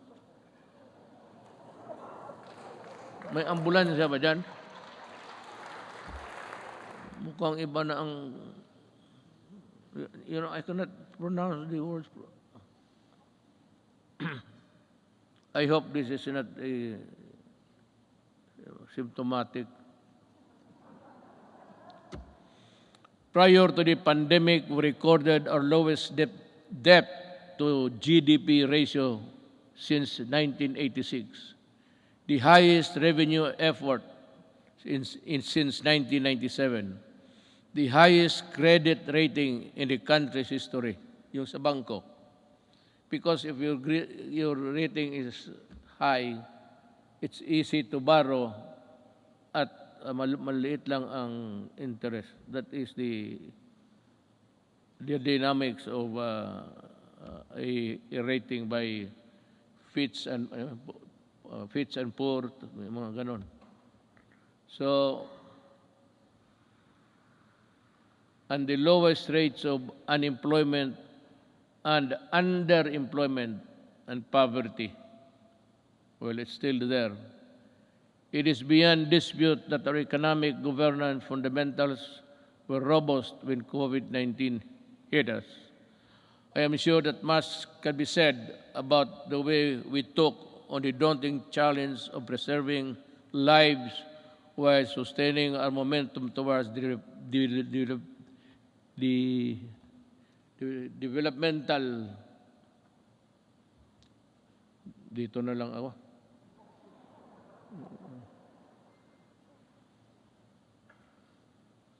goals. Naturally, we prioritize saving lives. Buhay muna bago ang lahat. Ibig sabihin, inuna natin yung gastos, yung pera natin sa pandemic. Kinuha ng lahat ng mga budget. Si Dominguez yan. Yun ang ginamit ninyo sa Bayanihan 1 and 2. Doon natin kinuha yung pera. We move quickly to safeguard the well-being of every Filipino through preventive and responsive health and safety measures and broad inclusive social amelioration programs, or SAP. Thanks to the support of Congress, we launched the most extensive social protection program in our country's history with the Bayanihan passage of Bayanihan 1 and Bayanihan 2.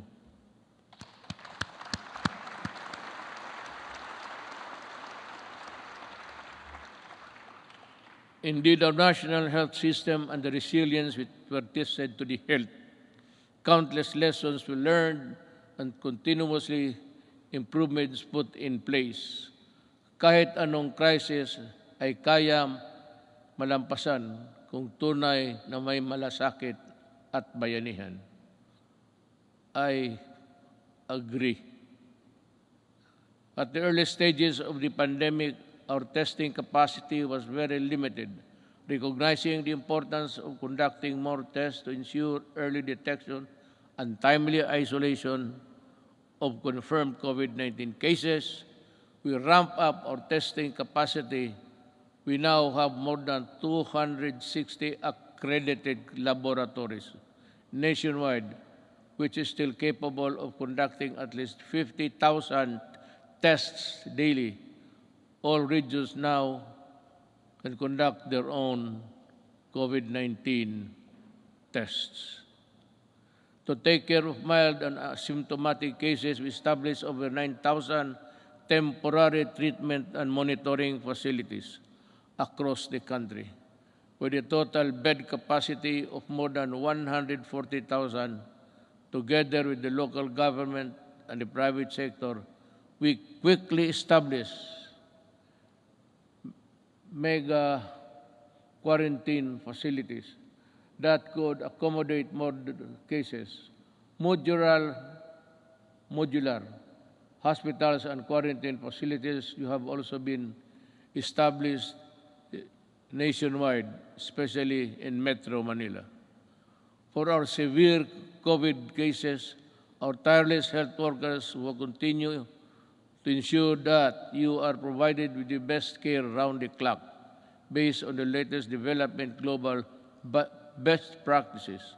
Our health experts continue to actively participate in the search for safe and effective COVID-19 medicines. With the help of Congress, kita mo sa lahat, I never said, wala kang magiging ito that developed caused the construction of a bridge that is nowhere to be found today. Ako sa inyo talaga, with the help of Congress, we passed 13 measures that establish the new and improved the capacity of existing hospitals around the country to provide quality care and services. Our people, especially amid the ongoing pandemic-19.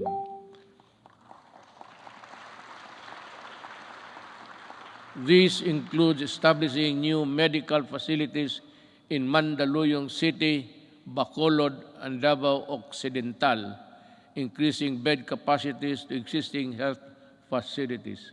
In Quezon City, Ilocos Sur, La Union, and Palawan, the upgrading of health facilities in that area to include Leyte. Currently, we have received over 30 million doses of COVID-19 vaccines. We expect to at least receive 36 million vaccines this month, and in August, we have inoculated more than 7 million Filipinos which have received the first dose. At least 17 million. Well, I think the landscape, the health landscape of the country continues to improve as we, with the continuous approval of COVID-19 vaccines, we are ready to boost further our daily vaccination rate. And I also encourage our local government units to hasten the rollout and strengthen their inoculation program. San Juan City, for one, have vaccinated 70% of their population in a month's time. Saludo ako sa inyo at kay Mayor Zamora. We cannot continue living in the shadow of this potent enemy, especially now that science and medicine has proven that it is possible to live, if not entirely defeat this virus. The health and safety protocols we put in place have proven effective in slowing down the spread of virus. But the best solution is still vaccination. Am I to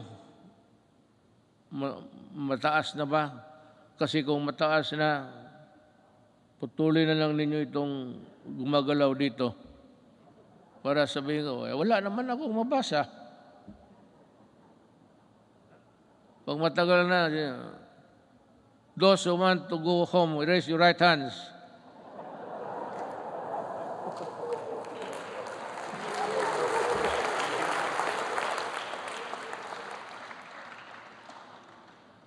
Pati si Monsignor, makagtaitaas niya kamay niya.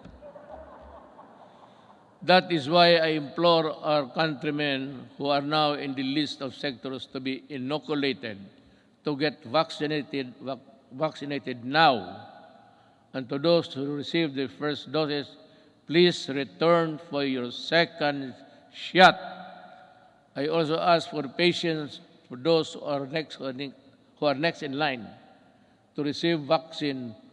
More and more COVID-19 vaccines are arriving each week, and you will soon have your turn.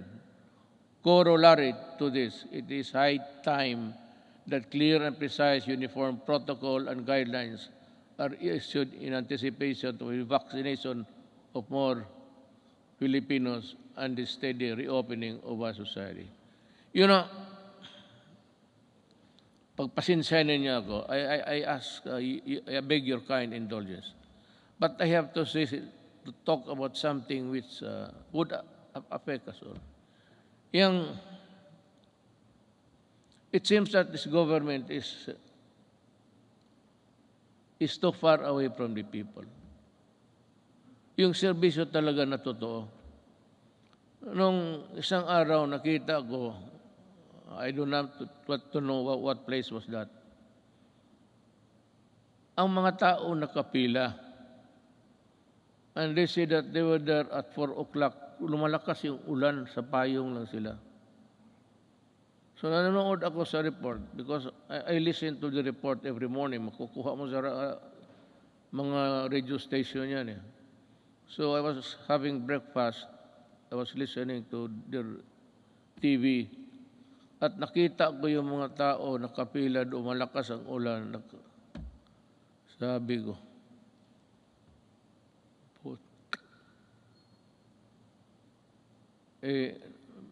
doon sa breakfast table, nagmura ako. Pero dito, good boy man ako kay may mga religious dyan. Baka. I thus call on the National Task Force Against COVID-19 to see to it that this happens, the protection. We have spent enormous amounts of resources to build our capacities to overcome this pandemic. We cannot afford more lockdowns, lest our economy bleeds to the point of irreversible damage. Balitan ko, bakit mo papilahin? At sabi kasi doon, libre lahat na, wala nang So nagpuntahan yung mga tao, nagpila, kasi wala nang lista-lista. Pero sabi mo, ito, alas 4 pa sila.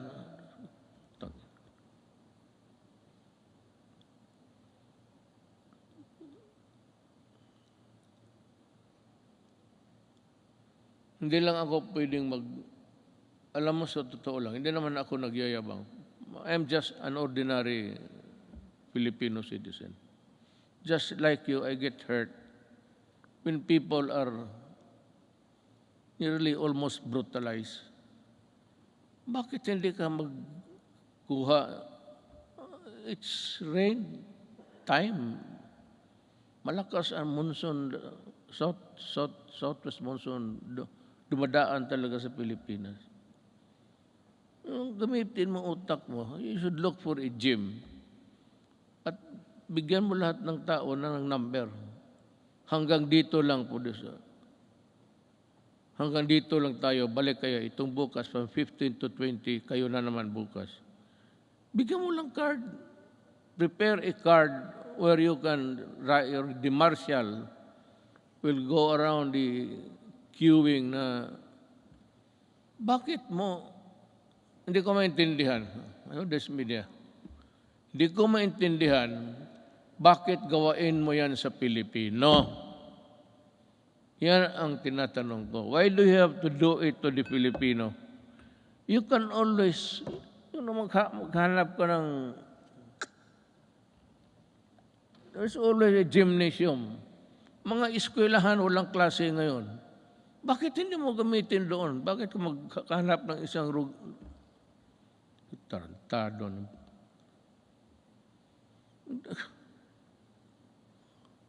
Kaya lang ako, well, it is to my chagrin, because gusto kong lumabas. Itong PSG lang na ito ang, sabihin ko sa inyo, huwag kayong magpresidente. Ito, wala talagang, sabihin ko, maliit ang sweldo. Wala ka.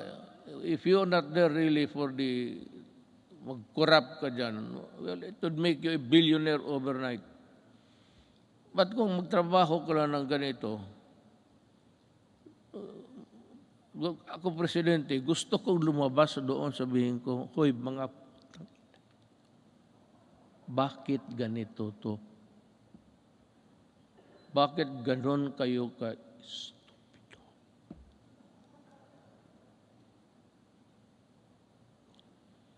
I mean, the Filipino does not deserve it.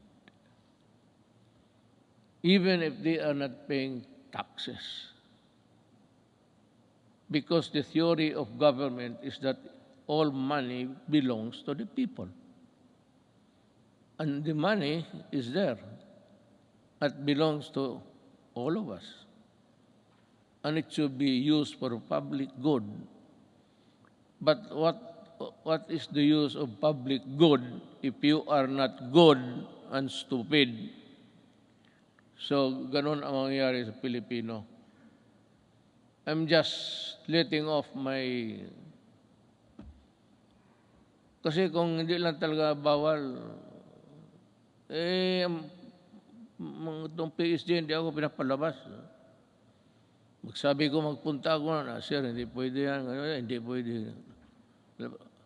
Kulong talaga ako. Magpresidente ka, totoo lang, you are a prisoner. You are brought here, kunyari ka pa, di chopper ka, di gwardya, patos uwi ka doon sa bahay mo. Tapos hindi ka na makalabas. Priso ka talaga. Tawagin mo ang security, yung gusto kong pumunta, sir, pasensya na. Tapos paggalitan mo, sabihin mo, sir, ang authority namin does not come from you. It comes from a law. So, kami ang masunod. Talagang, sige ka, perma, bunch of papers, if you read it, hanggang umaga, trabaho ka. Sweldo mo, ganun lang. Just give me 219,000. Tapos ganun ang trabaho. Mag-isa ko. Butit ngayon, kaya nandito yung asawa ko at dito yung anak ko. Nabubuhay yung loob ko, mag-uwi ako sa bahay ngayon. Looking forward. Today is my last State of the Nation address. But this is by no means my swan song. I shall never cease to implore Congress to pass vital and critical legislation as well as to push the entire government to ensure nothing less than the full recovery and revitalization of our country. But to do this, it is necessary for us to first overcome the crippling fear, anxiety, and uncertainty that was caused by the threat of the COVID-19 virus. Well, I really do not know what to do. I have to listen to the task force. This is a group of people volunteering to be a collective advisor or that would give you the advice collectively, we put it that way, na sila ang magsabi. And we're just waiting for the word. I am referring to COVID-D, Delta.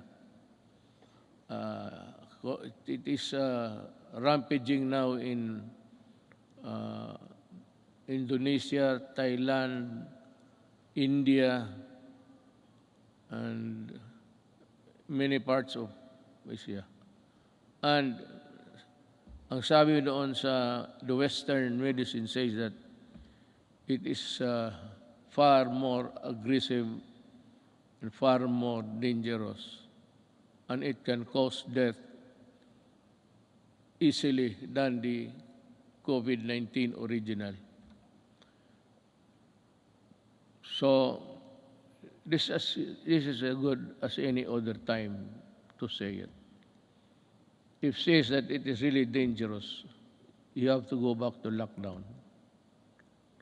If there are many people in other parts of the world killing as many than Delta, if ever it will spread, we have it here now. I hope it will not go any further. But if something wrong happens, I'll have to be strict. And I have now my word that there will be, just like what happened in the early days. Kung ganon ang COVID-D, saan tayo pupunta? And if it requires a new vaccine, we do not have it yet. I don't know what, maybe we'll just have to pray for salvation. Sabihin natin, Diyos, we have done everything, but this time we are really put hard on these things that happen. Rest assured, we will exert every effort to ensure the lost livelihood of our affected countrymen. I have recently signed an executive order creating a task force that will shepherd the country's national employment recovery strategy. The task force recently partnered with the Employers Federation of the Philippines to implement the reforms Rebound and Recover program that aims to vaccinate qualified workers to fill in more than 1 million jobs. These jobs will be created by business association in the fields of construction, information, technology, POP, and electronic to our business association. Thank you for joining in our effort to bring back lost income opportunities for our workforce. Another important component of our employment recovery strategy is the retooling of our workers to prepare them to better job opportunities. Since the start of the community quarantine, over 1.5 million availed of the TESDA's free online training program. I am directing the National Employment Recovery Strategy Task Force, particularly TESDA, to ensure the upskilling of our workers and increase their employability. I expect the task force to work double time, not only to recoup job losses, but more importantly, to rehabilitate the economy and help our hardest hit sectors.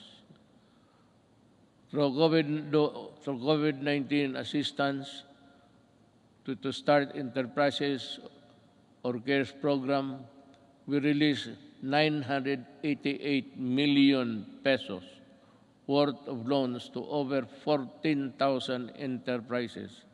Bayanihan 1 and Bayanihan 2 released 2.9 billion pesos worth of loans to over 12,000 enterprises, including our displaced OFW enterprises in the tourism sector, to help them start or sustain their business amid the pandemic. Along this line, I would like to renew my call to Congress to immediately pass the amendments of priority legislative measures such as the Foreign Investments Act, the Public Service Act, and the Retail and Trade Liberalization Act.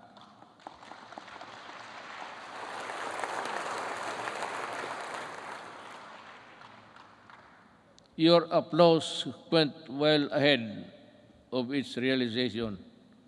You have to work on this, guys, and well, I'm sure that we can have a respite of this contagion in your own little way. Finally, I would like to reiterate my call for Congress again to pass legislation to establish a single agency that shall focus on and respond quickly to the needs and concerns of our OFWs. I pray that our next leaders and our future generations will not squander our natural resources and fight for integrity of our environment in a manner fiercer and more effective than my administration had ever done. The pandemic has taken so much from us as a nation, but like other adversities that tested us time and again, it can never take our courage and resilience and the spirit of Bayanihan 1, or rather Bayanihan, and the value of the malasakit are now indelible in us Filipinos. We shall use these gifts to forge ahead towards a better normal.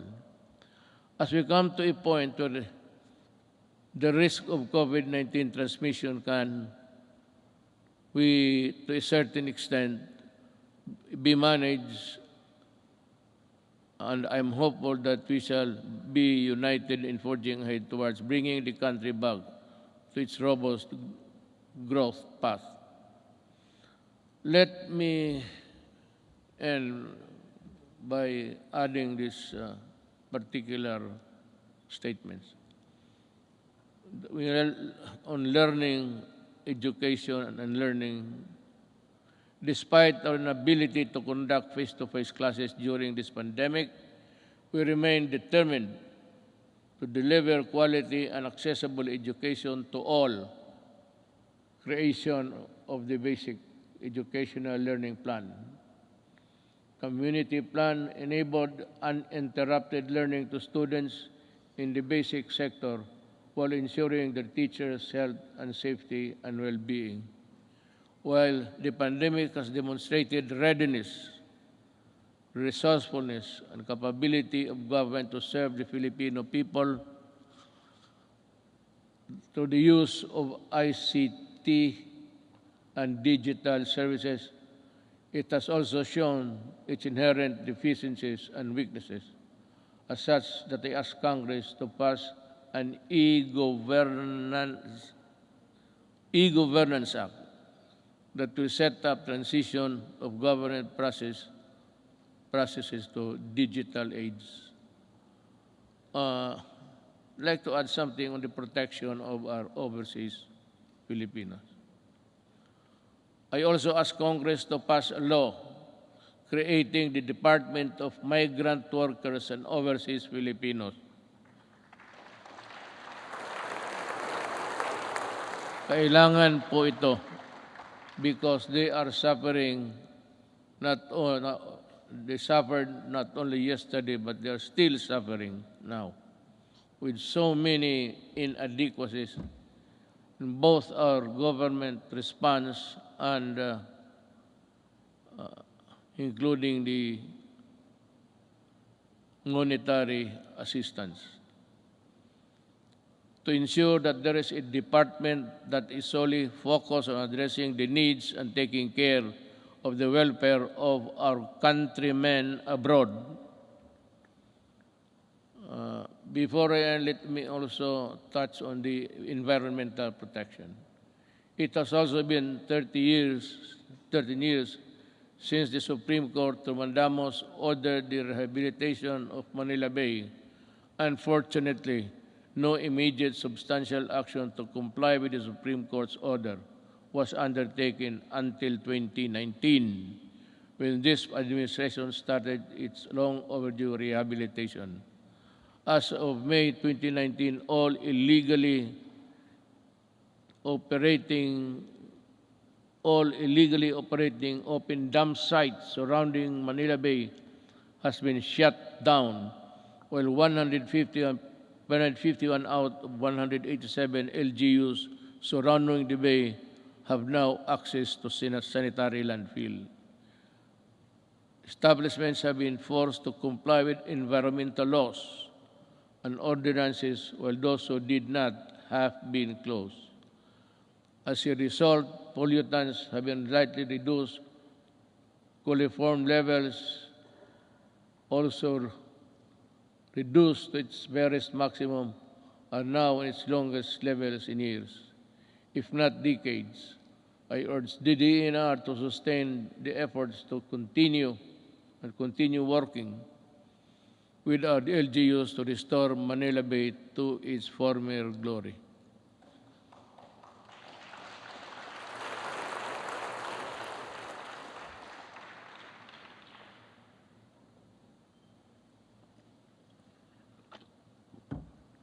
You know, just one little thing before we end. Yung pag-ano sa Manila Bay, where there is the corner where all of the garbage by current, by action of the current, nandito marami sa likod ng Luneta.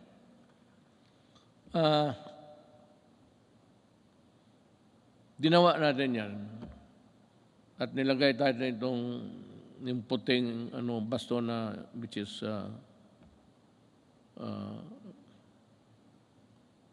scattered into small pieces.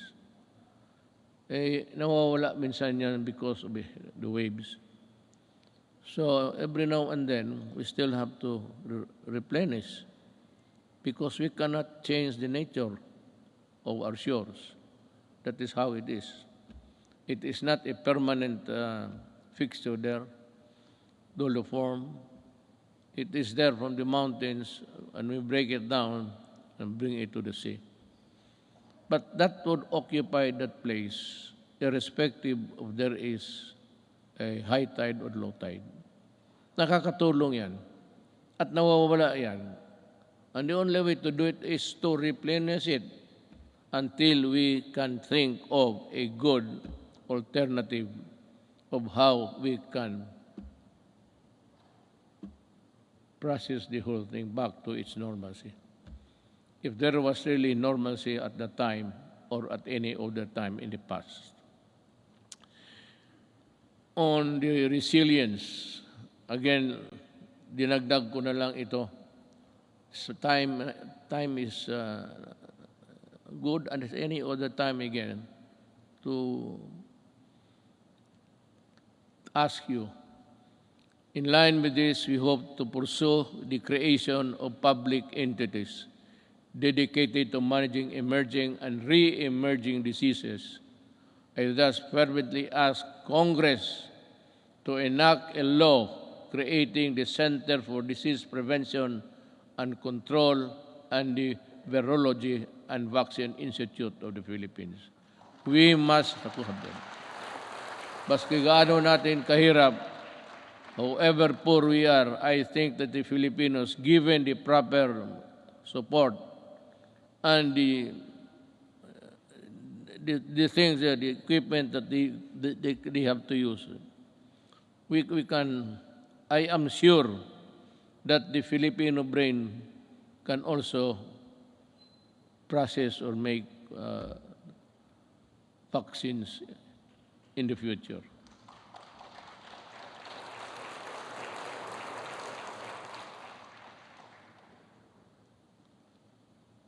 Tapos na po yan, ma'am. I ask Congress to pass the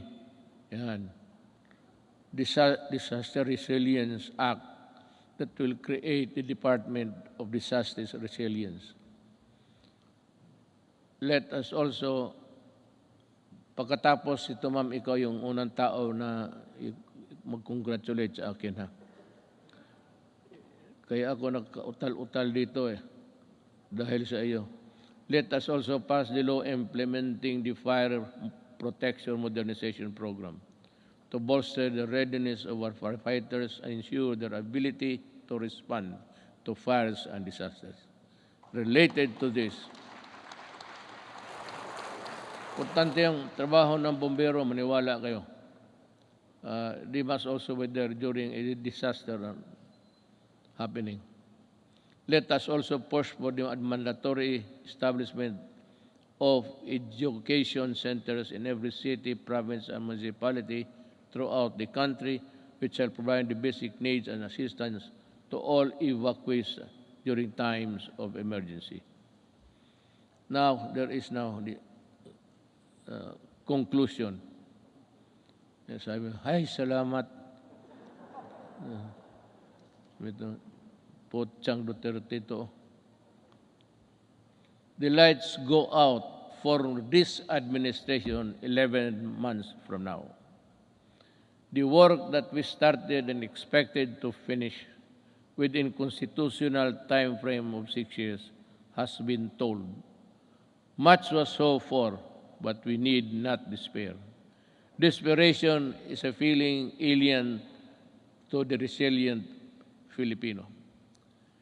A peaceful and prosperous Philippines is no longer a distant dream, but one that is within our grasp. If our future Filipinos would also do it. If they would continue and would seize the opportunity to work together. Malaki ang papasalamat ng mga kababayan natin, lalo na silang sinasabi na mas panatag ang loob nila ngayon. Hindi na nababahala ang mga magulang na lumalabas ang mga anak nila naglalakad sa gabi.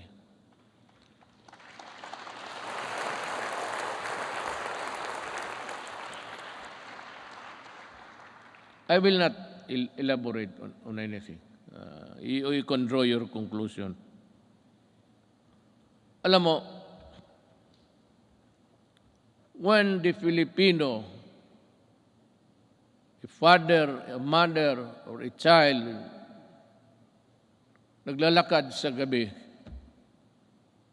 at siya ay, kagaya ng iba, even in America, you go into the inner cities of LA and New York, Washington, D.C. There's a corner there, they say, do not go there because you'll not come out alive. Ganon, kung hindi maglakad na sila, puro takot na lang ang nasa loob nila, ma-hold up sa jeep, tapos pati yung taga-ombudsman na buntis, patay pa, pati yung bata sa loob ng tiyan. But just to get the money to buy shabu. Because when the monkey is riding on your back, yung katawan mo hindi mo na that is why you need to higop, sip. Kailangan mo maghigop at kailangan mong pumatay pag wala kang pera, hindi naman talagang papatay. Maybe not. The mind is not ready for that. But in the struggle, you put up a struggle, if you are the owner of the money, talagang papatayin ka kung hindi mo ibigay. Yan ang ayaw ko. Kaya nung na-mayor ako sa Davao, ganito, mga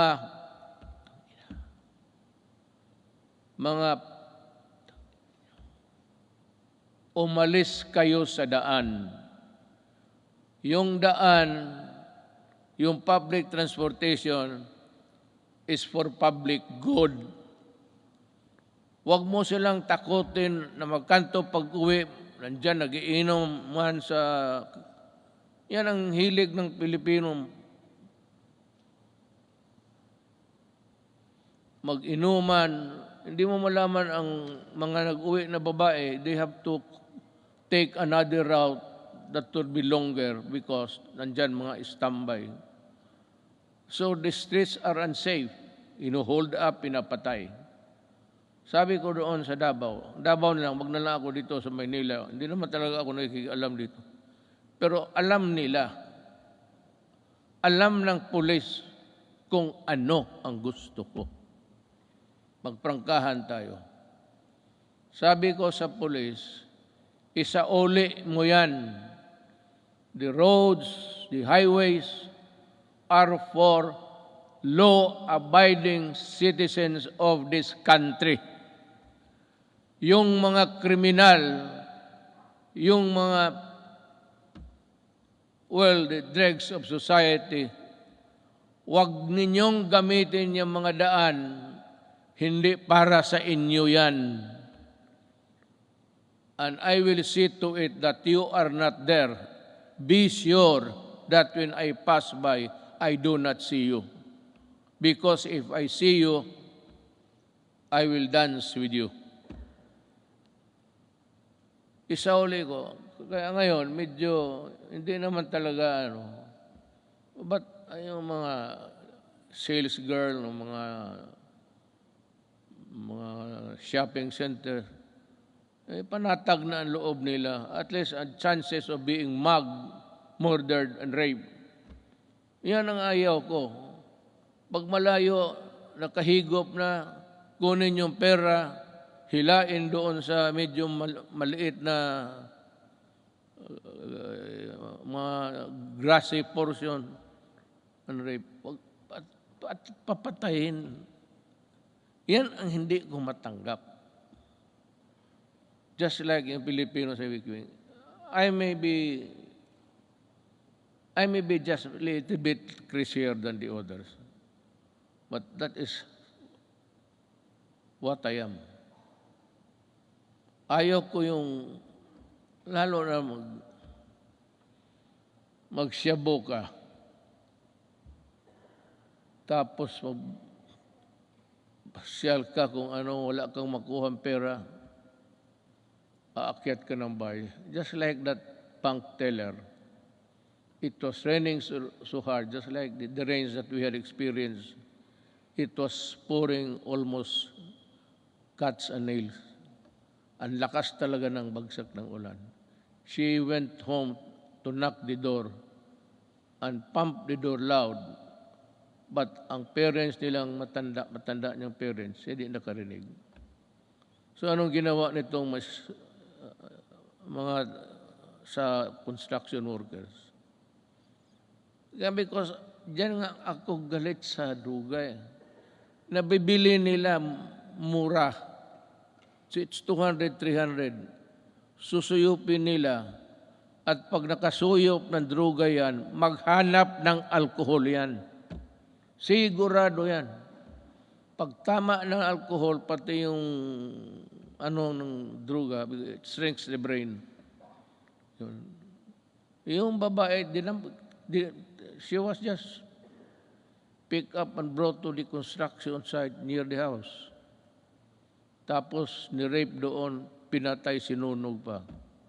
Oh, yan ang hindi ko talaga maintindihan. I cannot recall yung bata na 3-year-old rapin mo. Ang problema nito, ang nakikita nila, ang patay ng mga kriminal. Well, how about the victims on the other side? Bakit hindi ninyo tignan and see what these criminals have done to our children, to our wives and daughters? May listahan kayo. Ang listahan ninyo doon sa namatay, hindi ba kayo maligaya niya, wala ng kriminal? Pero pag tinry mo dito, ilan ang patay na inosente, pati pulis ko at sundalo na mamatay dyan. Baka akala ninyo kriminal lang. So that is my lamentations, and I just want you to hear. In my 5 years in office, we made real change in governance to the reforms we pursued. However, for this governance,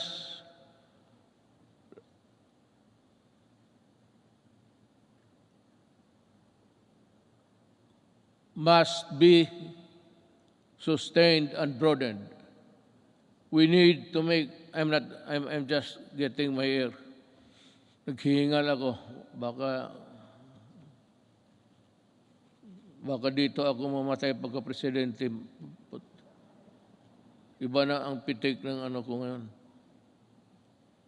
Ng kasing-kasing ko. Kasing-kasing is puso. To make every public servant responsive to the needs of the people and enjoin every Filipino to assert the right to demand malasakit from their leaders until everyone lives with dignity, well-fed, educated, healthy, secure, disciplined, and empowered to contribute to the national development. I will not forever be president. But ang kulang sa Pilipino is assertiveness. Pag mayroon kayong transaction at hingian kayo, ang sabi ko sa inyo, ito ang payo ko. Murahin mo, sabihin mo, nagtatrabaho kayo at kami dito. We are following papers and you are sitting on your ass on it.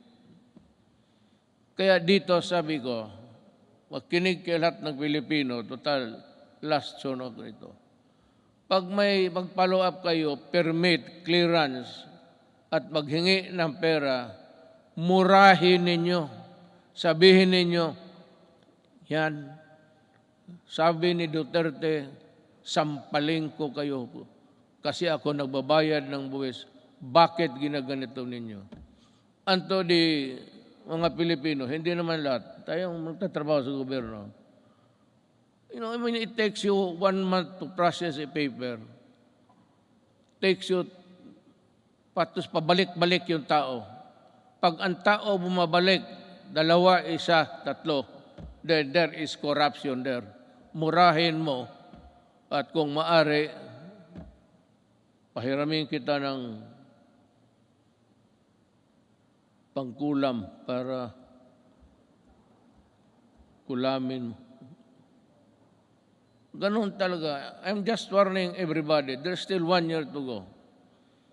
In about 3 days, lagyan mo ng papel, bumalik ka dito at this hour on Thursday. At pag gano'n, pakita mo yung papel, hanapin yung papel, ibigay. Yan ang gamitin ninyo. For all the local governments also. In my cabinet, it's 30 days. Walang extension. All.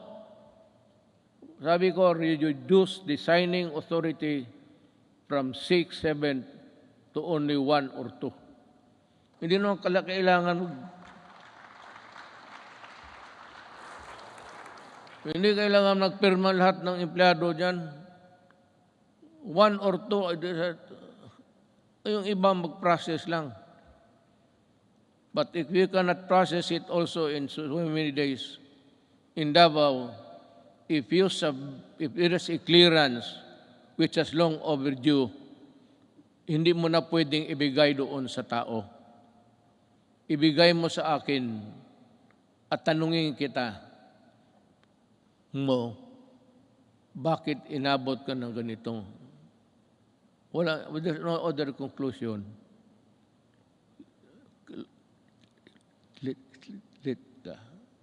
Corruption. Kagaya, what is true in Davao is true for the entire Philippines. Mabutit na rin yan, nakapagsalita ako ng freely with you. Total, last ko naman itong SONA. Mabuti ang malaman ng tao na ganon ang ginagawa nila. It's not there. Hindi man nila nalagay ang mga ganon na wala mang mura dyan. Be careful. We need to fight and subdue narrow vested interests and ensure that our gains will benefit to the greater number of Filipinos, especially those who have the least in life. We have laid down the groundwork and are continuing to push for landmark reforms and key accomplishments to the last day of my term. I have full confidence that the Filipino spirit, pati ako nagmamadali na. Naiihi na kanina pa eh.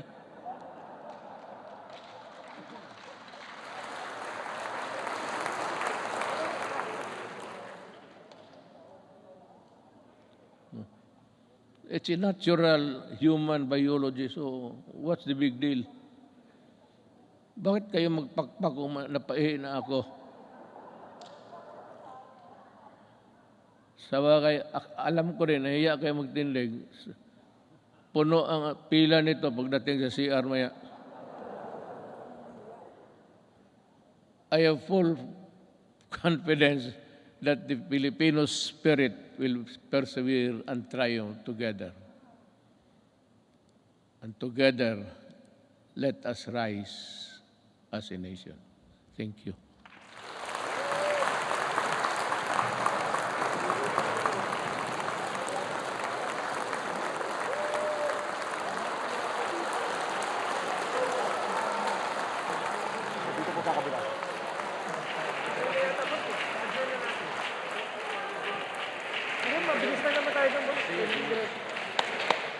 Adjournment? Ket ba? Ket ba?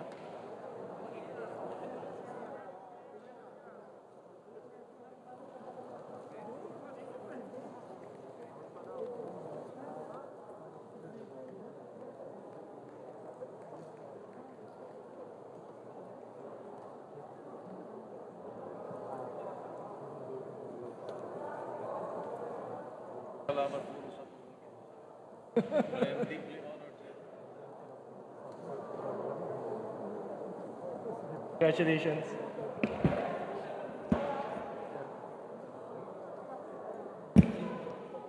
On the part of the Senate, the joint session is hereby adjourned.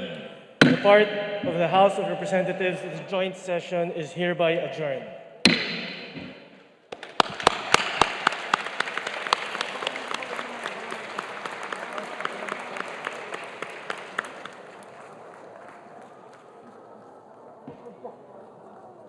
Mayor.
Carla Gomez, baka makikita.